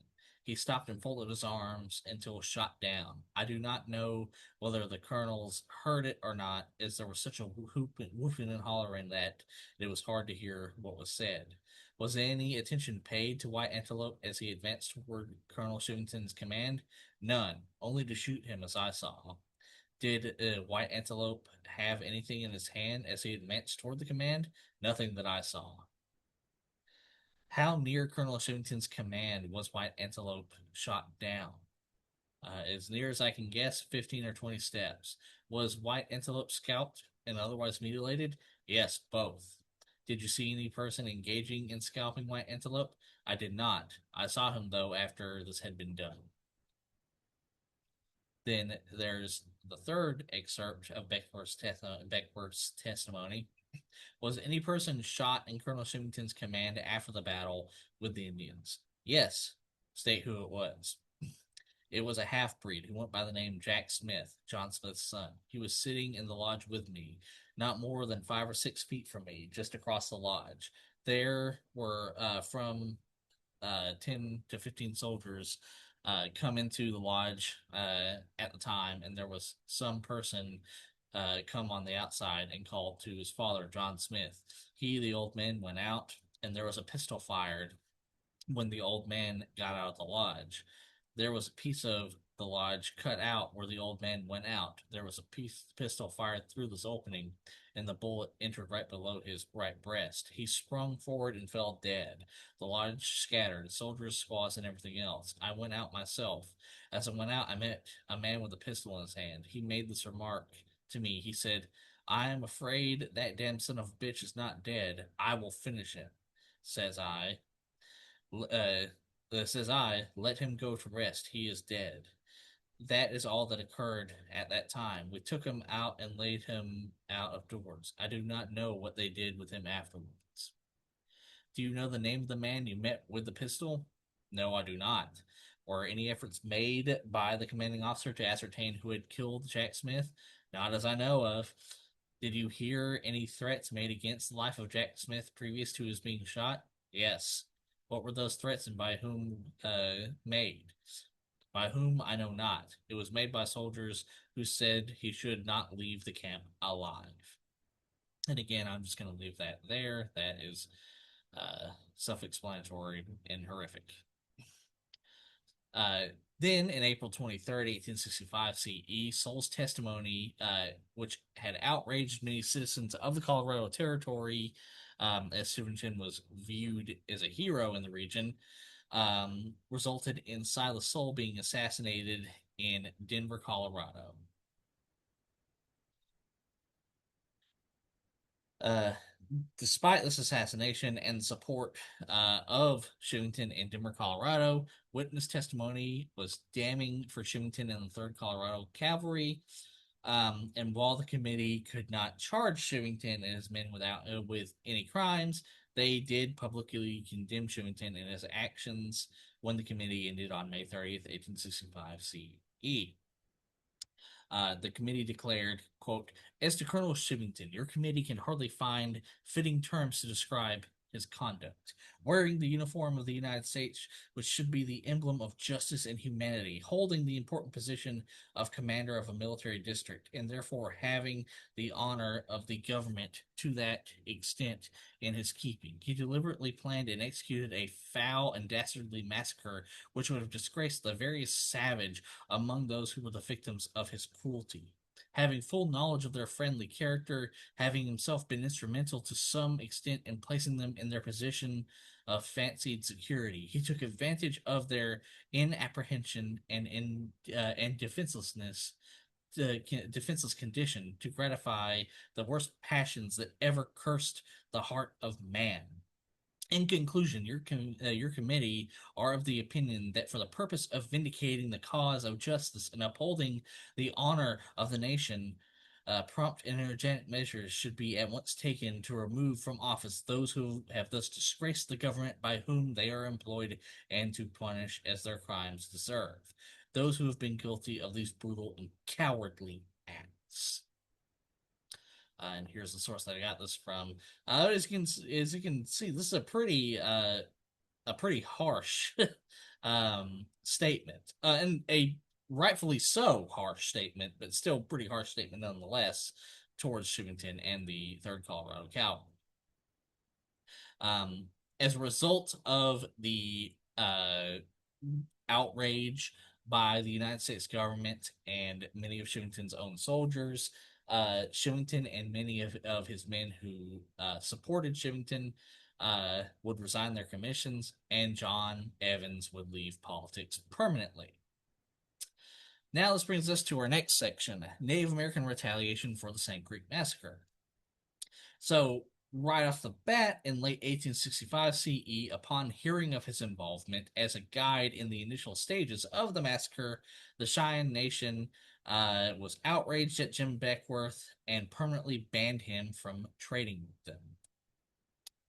Then, on January 1st, 1865 CE, the Dog Soldier Society would send messengers to the Lakota Nation and Arapaho Nation calling for warriors to join them in retaliatory raids against the United States. Between 1,000 and 1,500 allied Cheyenne, Lakota, and Arapaho warriors would gather in preparation for the raids. War leaders and warriors participating included, but were not limited to, Roman Nose, obviously, Lakota War Chief Spotted Tail, George Bent, and George Bent's brother Charles Bent, and Lakota War Chief Pawnee Killer, and which you can see on this slide here.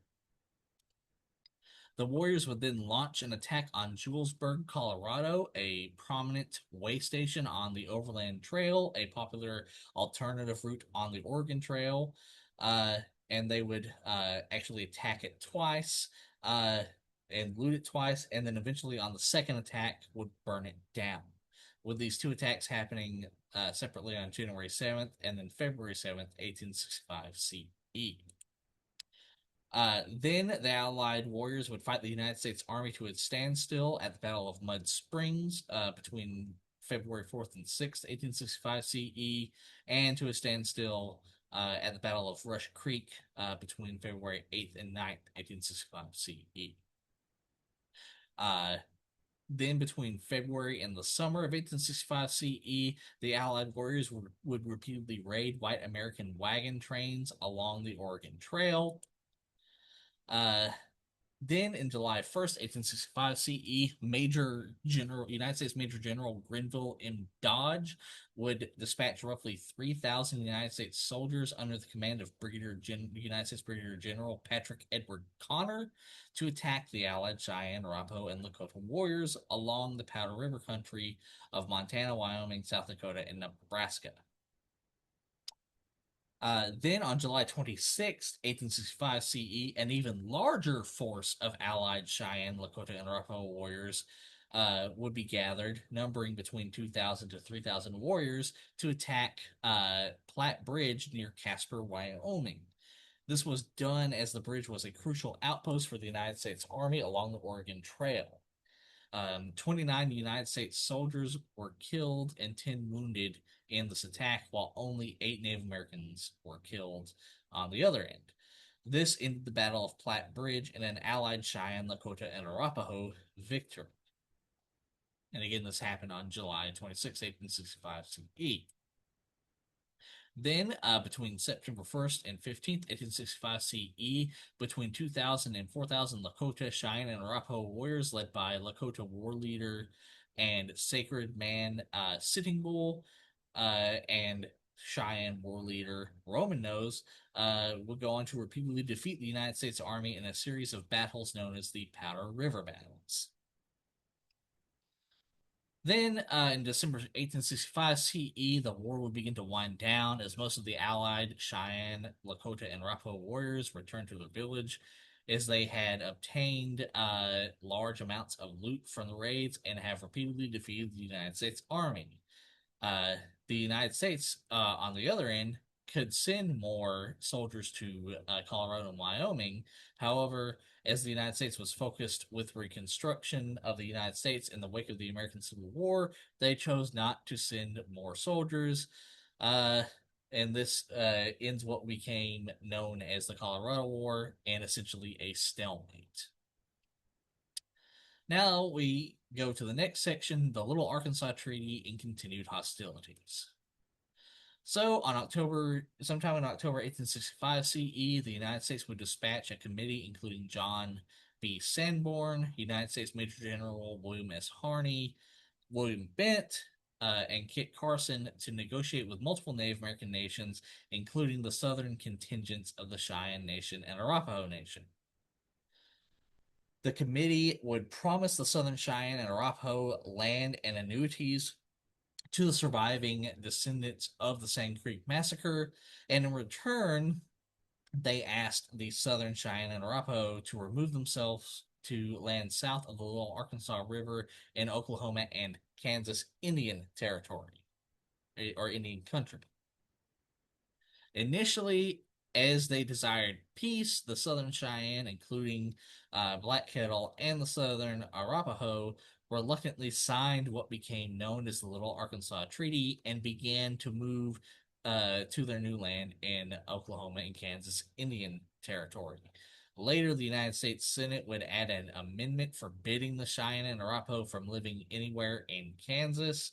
In response, the Southern Cheyenne, including Black Kettle and Southern Arapaho, would reject the treaty, with this happening on October 14th, 1865 CE.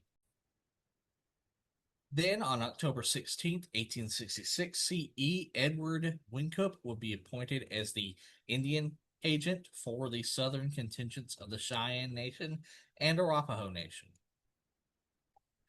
In response to the raids by Roman Nose and the Dog Soldiers, United States Major General Winfield Scott Hancock would be dispatched with 1,400 United States soldiers to both demonstrate the might of the United States and punish the Cheyenne warriors.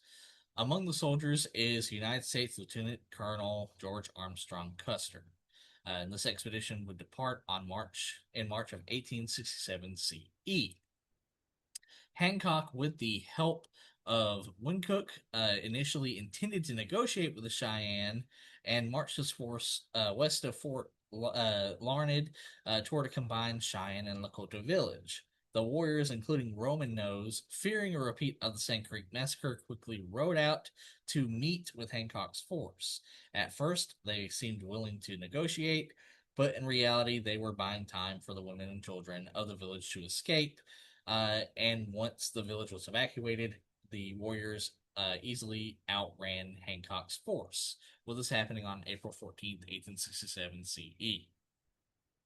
Hancock would then order Custer and the 7th United States Cavalry to pursue the Cheyenne and Lakota. However, Custer failed due to a series of mistakes, including leaving behind the supply wagons, separating himself from his men to hunt bison, and him accidentally shooting his own horse while on the hunt.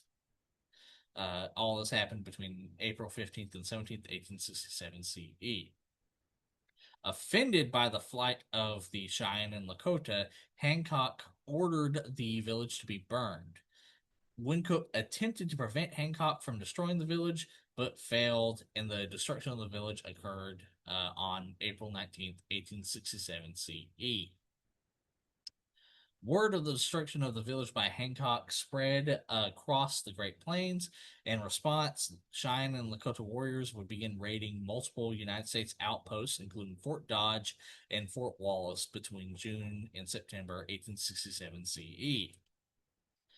Native Americans, and also between June and September 1867 CE, Native American warriors from multiple Native American nations, including Cheyenne and Lakota warriors, would increase raids along the Santa Fe Trail.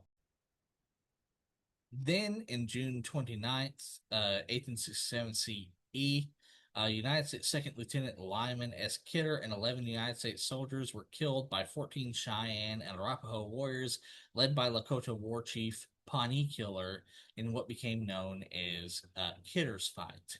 The remains of Kidder and his men were later found by Custer in the 7th Cavalry. And again, this happened on June 29th, 1867 CE.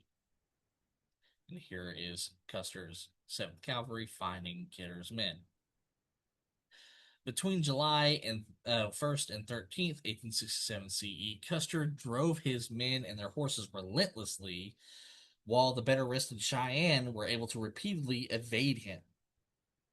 Custer's actions led many of his men to desert the cavalry. Eventually, Custer himself would abandon his command and would be suspended from military service for 1 year. With the cost of fighting the various Native American nations increasing, Hancock's expedition was considered a failure, and Hancock was reassigned to New Orleans, Louisiana, and replaced by United States Major General Philip Sheridan in September 1867 CE. Now this brings us to our next section, the Medicine Lodge Treaty. Multiple Native American nations, including the Southern Cheyenne, including Black Kettle and the Southern Arapaho, were approached by the United States Indian Peace Commission. Members of the commission, including Nathaniel Green Taylor, United States Major General William S. Harney, and Henry Leavenworth. With this committee approaching on October 11th, 1867 CE. Leaders of the Native American nations, including Black Kettle, agreed to hold a council with the committee at Medicine Lodge, with the council happening between October 19th and 28th, 1867 CE. Desperate for peace, the Southern Cheyenne, including Black Kettle and Southern Arapaho, agreed to sign the Medicine Lodge Treaty.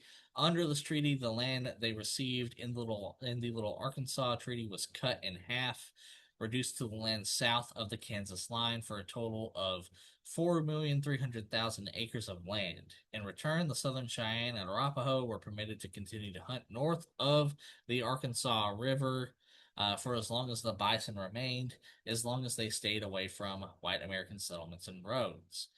They were also promised that they would receive various annuities, including arms and ammunition, for a period of 30 years, with this treaty being signed on October 28, 1867 CE. Which now this brings us to our next section, Sheridan's winter campaign and the fall of Black Kettle and Roman Nose. So, suffering from a lack of supplies on the reservation, in March 1868 CE, Black Kettle and his band repeatedly petitioned Sheridan for arms and ammunition so they could hunt bison for the winter. However, Sheridan was unsympathetic and refused to hand over the arms and ammunition. Furthermore, he refused to send food to the struggling Cheyenne until he was pressured to send it to them by Edward Wynkoop. And of course, unsurprisingly, Roman Nose and the Dog Soldiers refused to abide by the Medicine Lodge Treaty and continued to raid white American wagon trains and towns from in between the summer and fall of 1868 CE.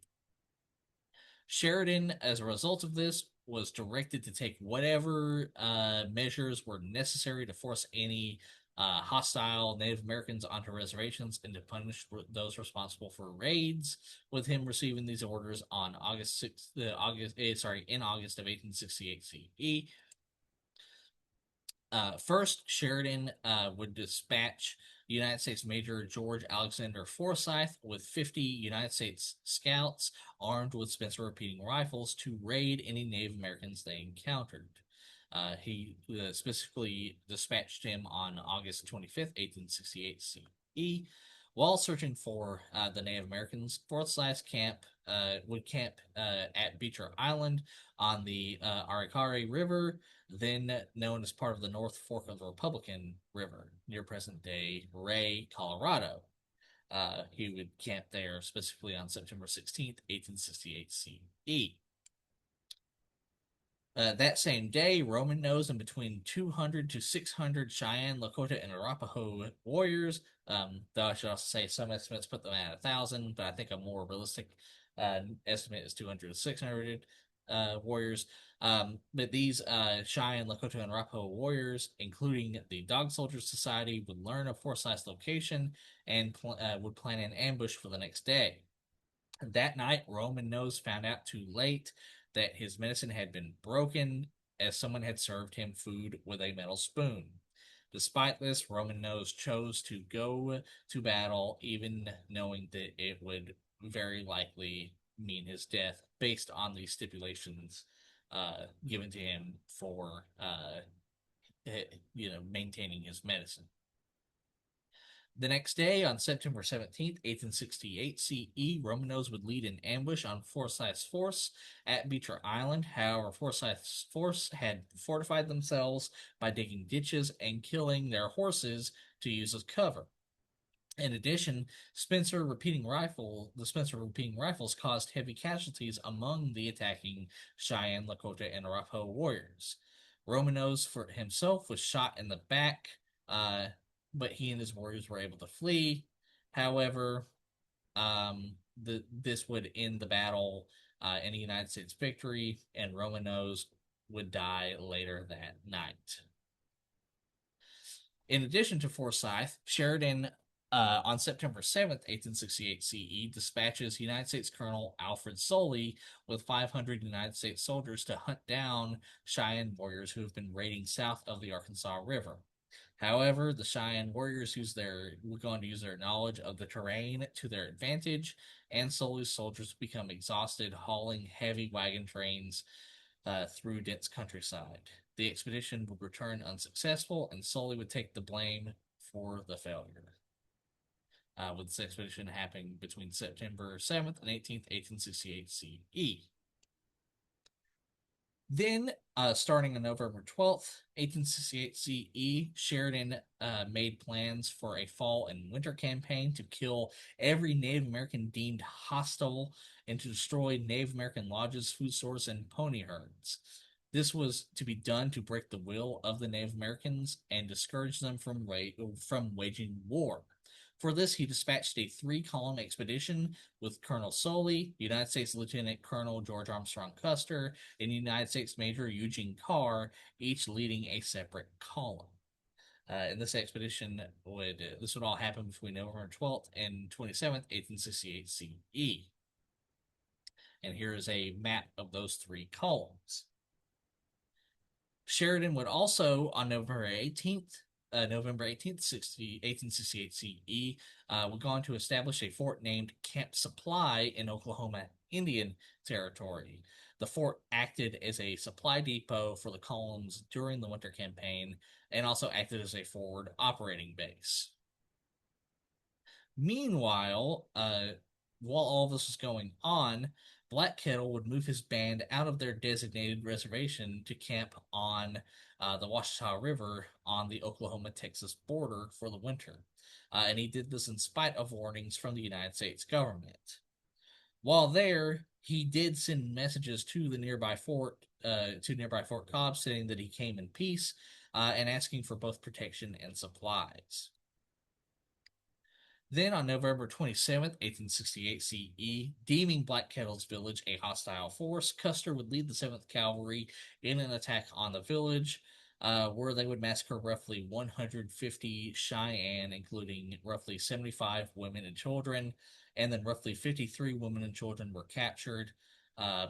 In the attack, both Black Kettle and his wife were killed, with this event becoming known as the Washita Massacre.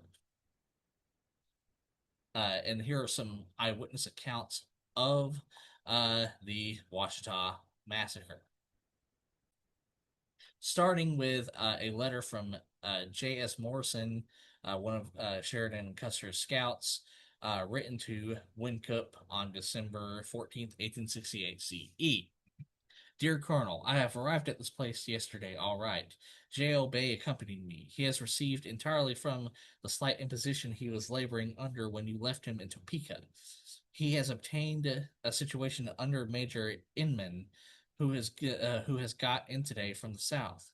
John Smith, John Poisel, and Jack Fitzpatrick have got in today. John S. was not in the fight, Battle of Washita, but John P. and Jack were. They all agree in stating that the official reports of the fight were very much exaggerated, that there was not over 20 bucks killed, the rest about 40 women and children. The prisoners have got in today. They consisted of 53 women and children. One boy is an Arapaho, the rest are all Cheyennes. Miss Crocker is amongst them. She is badly wounded. She says that her child is killed, and the women say that Black Kettle is killed. And here's the source that I got this excerpt from. Then we have the report from George Armstrong Custer to Brevet Lieutenant Colonel J. Schuler Crosby, sent on December 22nd, 1868 CE, where it reads, the bodies of nearly all the warriors killed in the fight had been concealed or removed, while those of the squaws and the children who had been slain in the excitement and the confusion of the first charge, as well as in self-defense, were wrapped in blankets and bound with lariats preparatory to removal and burial. Many of the Indian dogs were still around in the vicinity lately, occupied by the lodges of their owners. They probably subsisting on the bodies of the ponies that had been killed, then covered several acres of the ground. As 10 days had elapsed since the battle, scores of Indian bodies still remained unburied or unconcealed. Some idea may be had of the precipitate haste with which the Indians had abandoned that section of country. A thorough examination of the immediate battleground failed to discover anything worthy of special report, except that Indian bodies were found which had not previously been reported.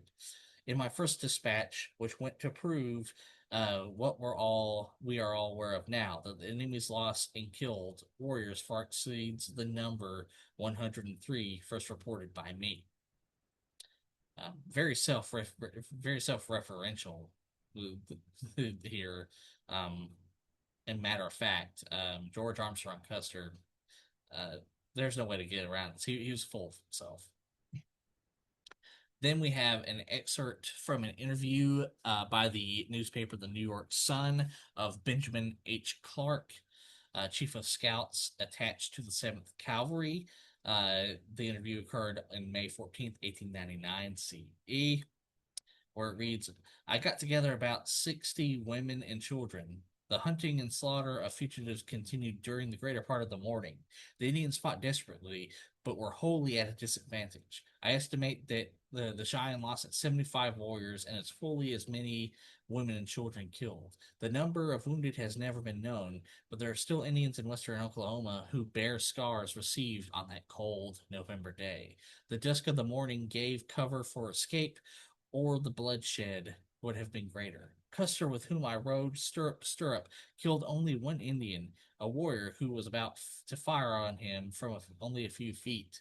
Custer killed him with a pistol.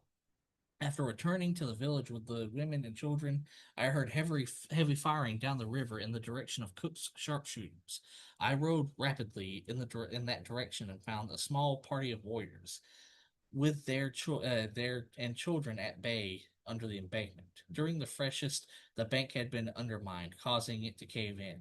The mass of dirt made an excellent barricade. The Indians getting between it and the bank, they were protected from above the overhanging turf, which had not been carried down the dirt. The Indians were firing at the sharpshooters on the other side of the river. The latter was able to dislodge them. The shots of the Indians gradually grew fewer until they ceased altogether. The warriors were dead. It was then that I saw a terrible example of a Cheyenne mother's despair. A squaw arose from behind the barricade, holding a baby at arm's length. In her other hand was a long knife. The sharpshooters mistook the child for a white captive and yelled, "Kill the squaw! She's murdering a white child!" Before a gun could be fired, the mother, with one stroke of the knife, disemboweled the child, drove the knife to the hilt in her own breast, and was dead. A trooper poked his carbine over the embankment and shot her through the head. But it was needless cruelty. And again, I'm just going to let that speak for itself because that's absolutely wrong. George Bent also recounts the events of the massacre, stating that of the fight which followed, little can be said. Many of the Indians, men, women, and children, rushed from the lodges to be shot down by exultant soldiers. In a short time, the village was in the hands of the whites. Black Kettle and his wife, Medicine Woman, both rushed out of the lodge at the first booming of the guns. Black Kettle mounted a horse and helped his wife up behind him and started to cross the Washita River. But both the chief and his wife fell at the riverbank, riddled with bullets. The horse was also killed at the same time. Red Shin tells me that the soldiers rode over Black Kettle with their wife and their horses as they lay dead on the ground, and that their bodies were all splashed with mud by charging soldiers. Bit continues, stating that 3 men were killed in the early attack on the village and 3 officers and 11 men wounded. Later, there was a great deal of criticism of Custer because so many women and children were killed, which he claimed was unavoidable. Bent further continues, stating that, quote, "My wife's brother, then a young boy, was captured, and so was his mother. The large number of the Cheyenne women and children were made prisoners, and the camp in all its contents fell into Custer's hands. Even the pony herd was captured and destroyed." Bent also gives estimates of the number killed in the massacre and the names of some of the individuals killed, stating that, quote, "The Cheyennes lost 11 men, 12 women, and 6 children killed. The names of the men killed in the fight were Black Kettle, Little Rock, uh, who were chiefs, Bear Tongue, Tall Bear, Blind Bear, White Bear, Cranky Man, Blue Horse, Red Teeth, Little Heart, and Redbird. 2 Arapahoes were killed in the fight with Elliot's men. Little Rock was over 60 years old when killed. Little Rock was no warrior, but was well liked by the whites around the army posts. Colonel Wincup, agent for the Cheyennes and the Arapahoes, employed him a great deal as a sort of messenger. Here's the source that I got that from, and again, I'm going to let that speak for itself because this is just a horrific event that should never have happened.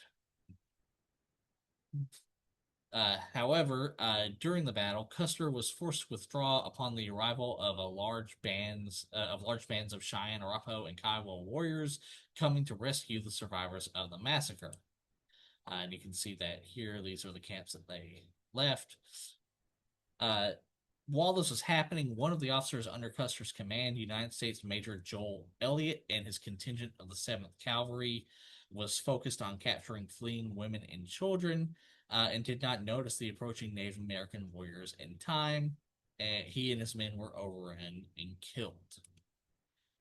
Then, while retreating, Custer would use multiple feints to deceive the warriors into thinking his force was going to attack their now undefended villages, and the warriors would leave to protect their villages. And Custer was able to make it back to Camp Supply, where Sheridan would praise Custer's actions.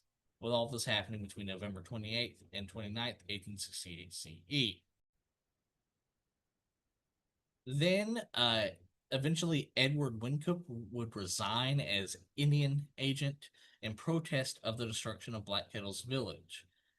And specifically on January 26, 1869 CE, an outraged Wincup would write the Commissioner of Indian Affairs, Nathaniel Taylor, that, quote, "I am perfectly satisfied that the position of Black Kettle and his immediate relatives at the time of the attack upon their village was not a hostile one. I know Black Kettle had proceeded to a point at which he was killed with the understanding that it was the locality where all those Indians were friendly disposed should be assembled.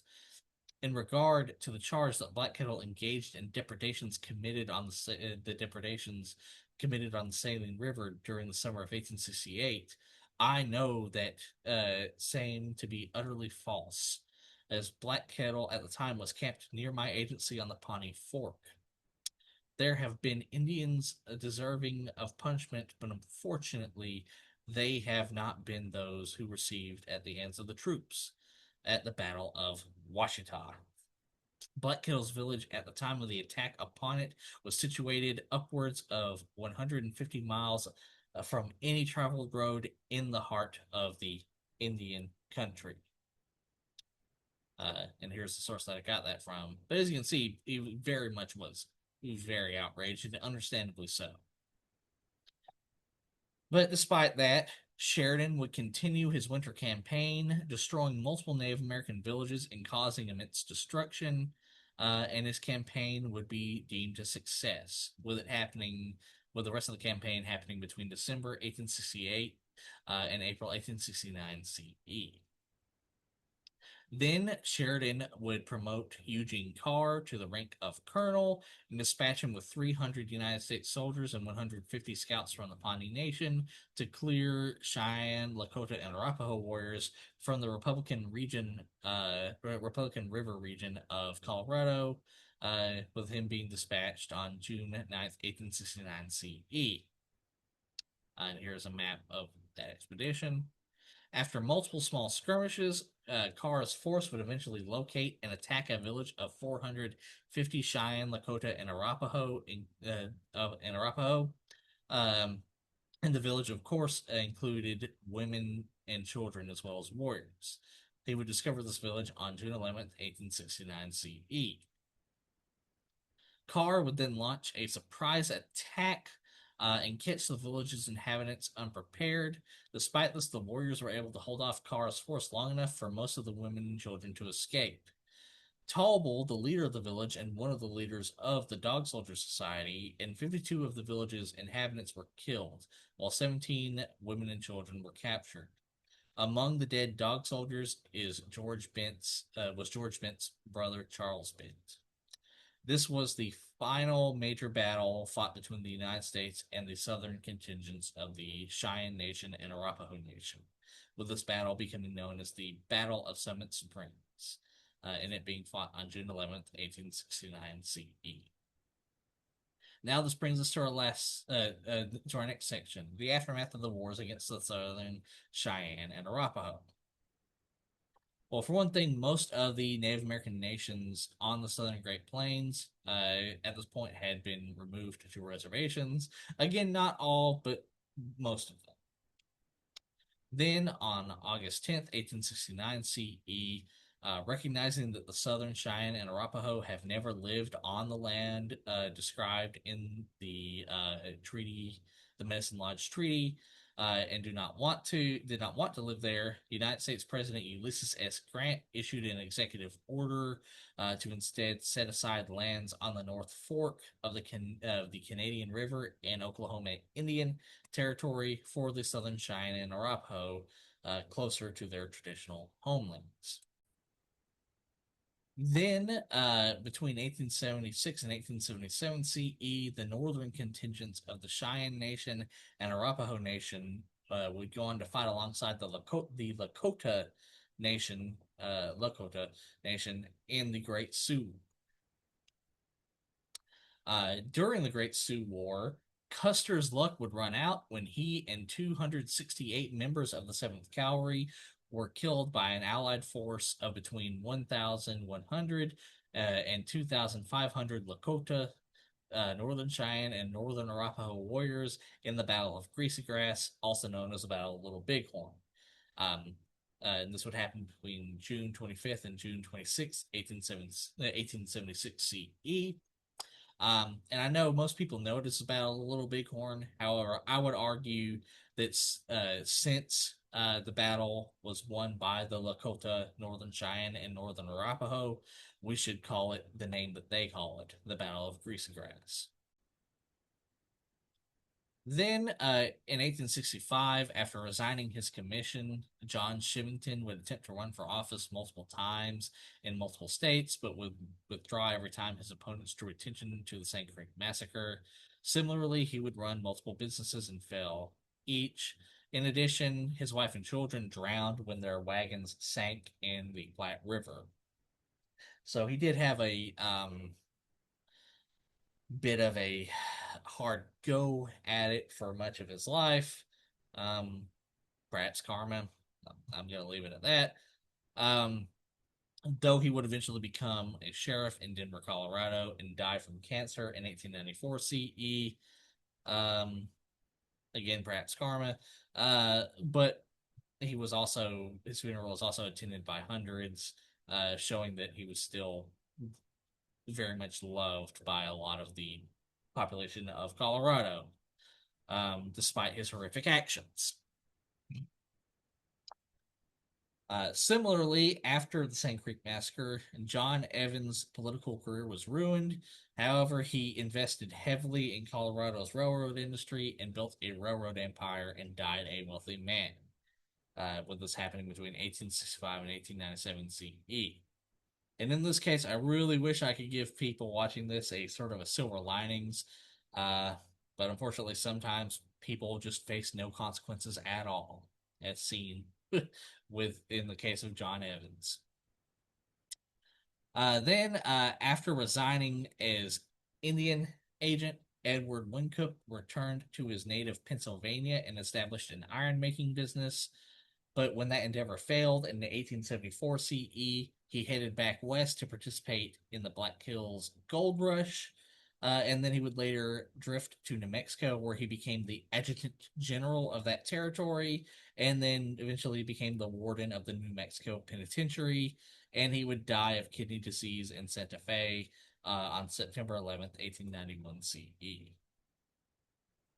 Uh, for George Bent's part, he would go on to become an interpreter for the United States government, and eventually he would help anthropologist George Bird Grindle and historian George E. Hyde record and preserve the history of the Cheyenne Nation in multiple books,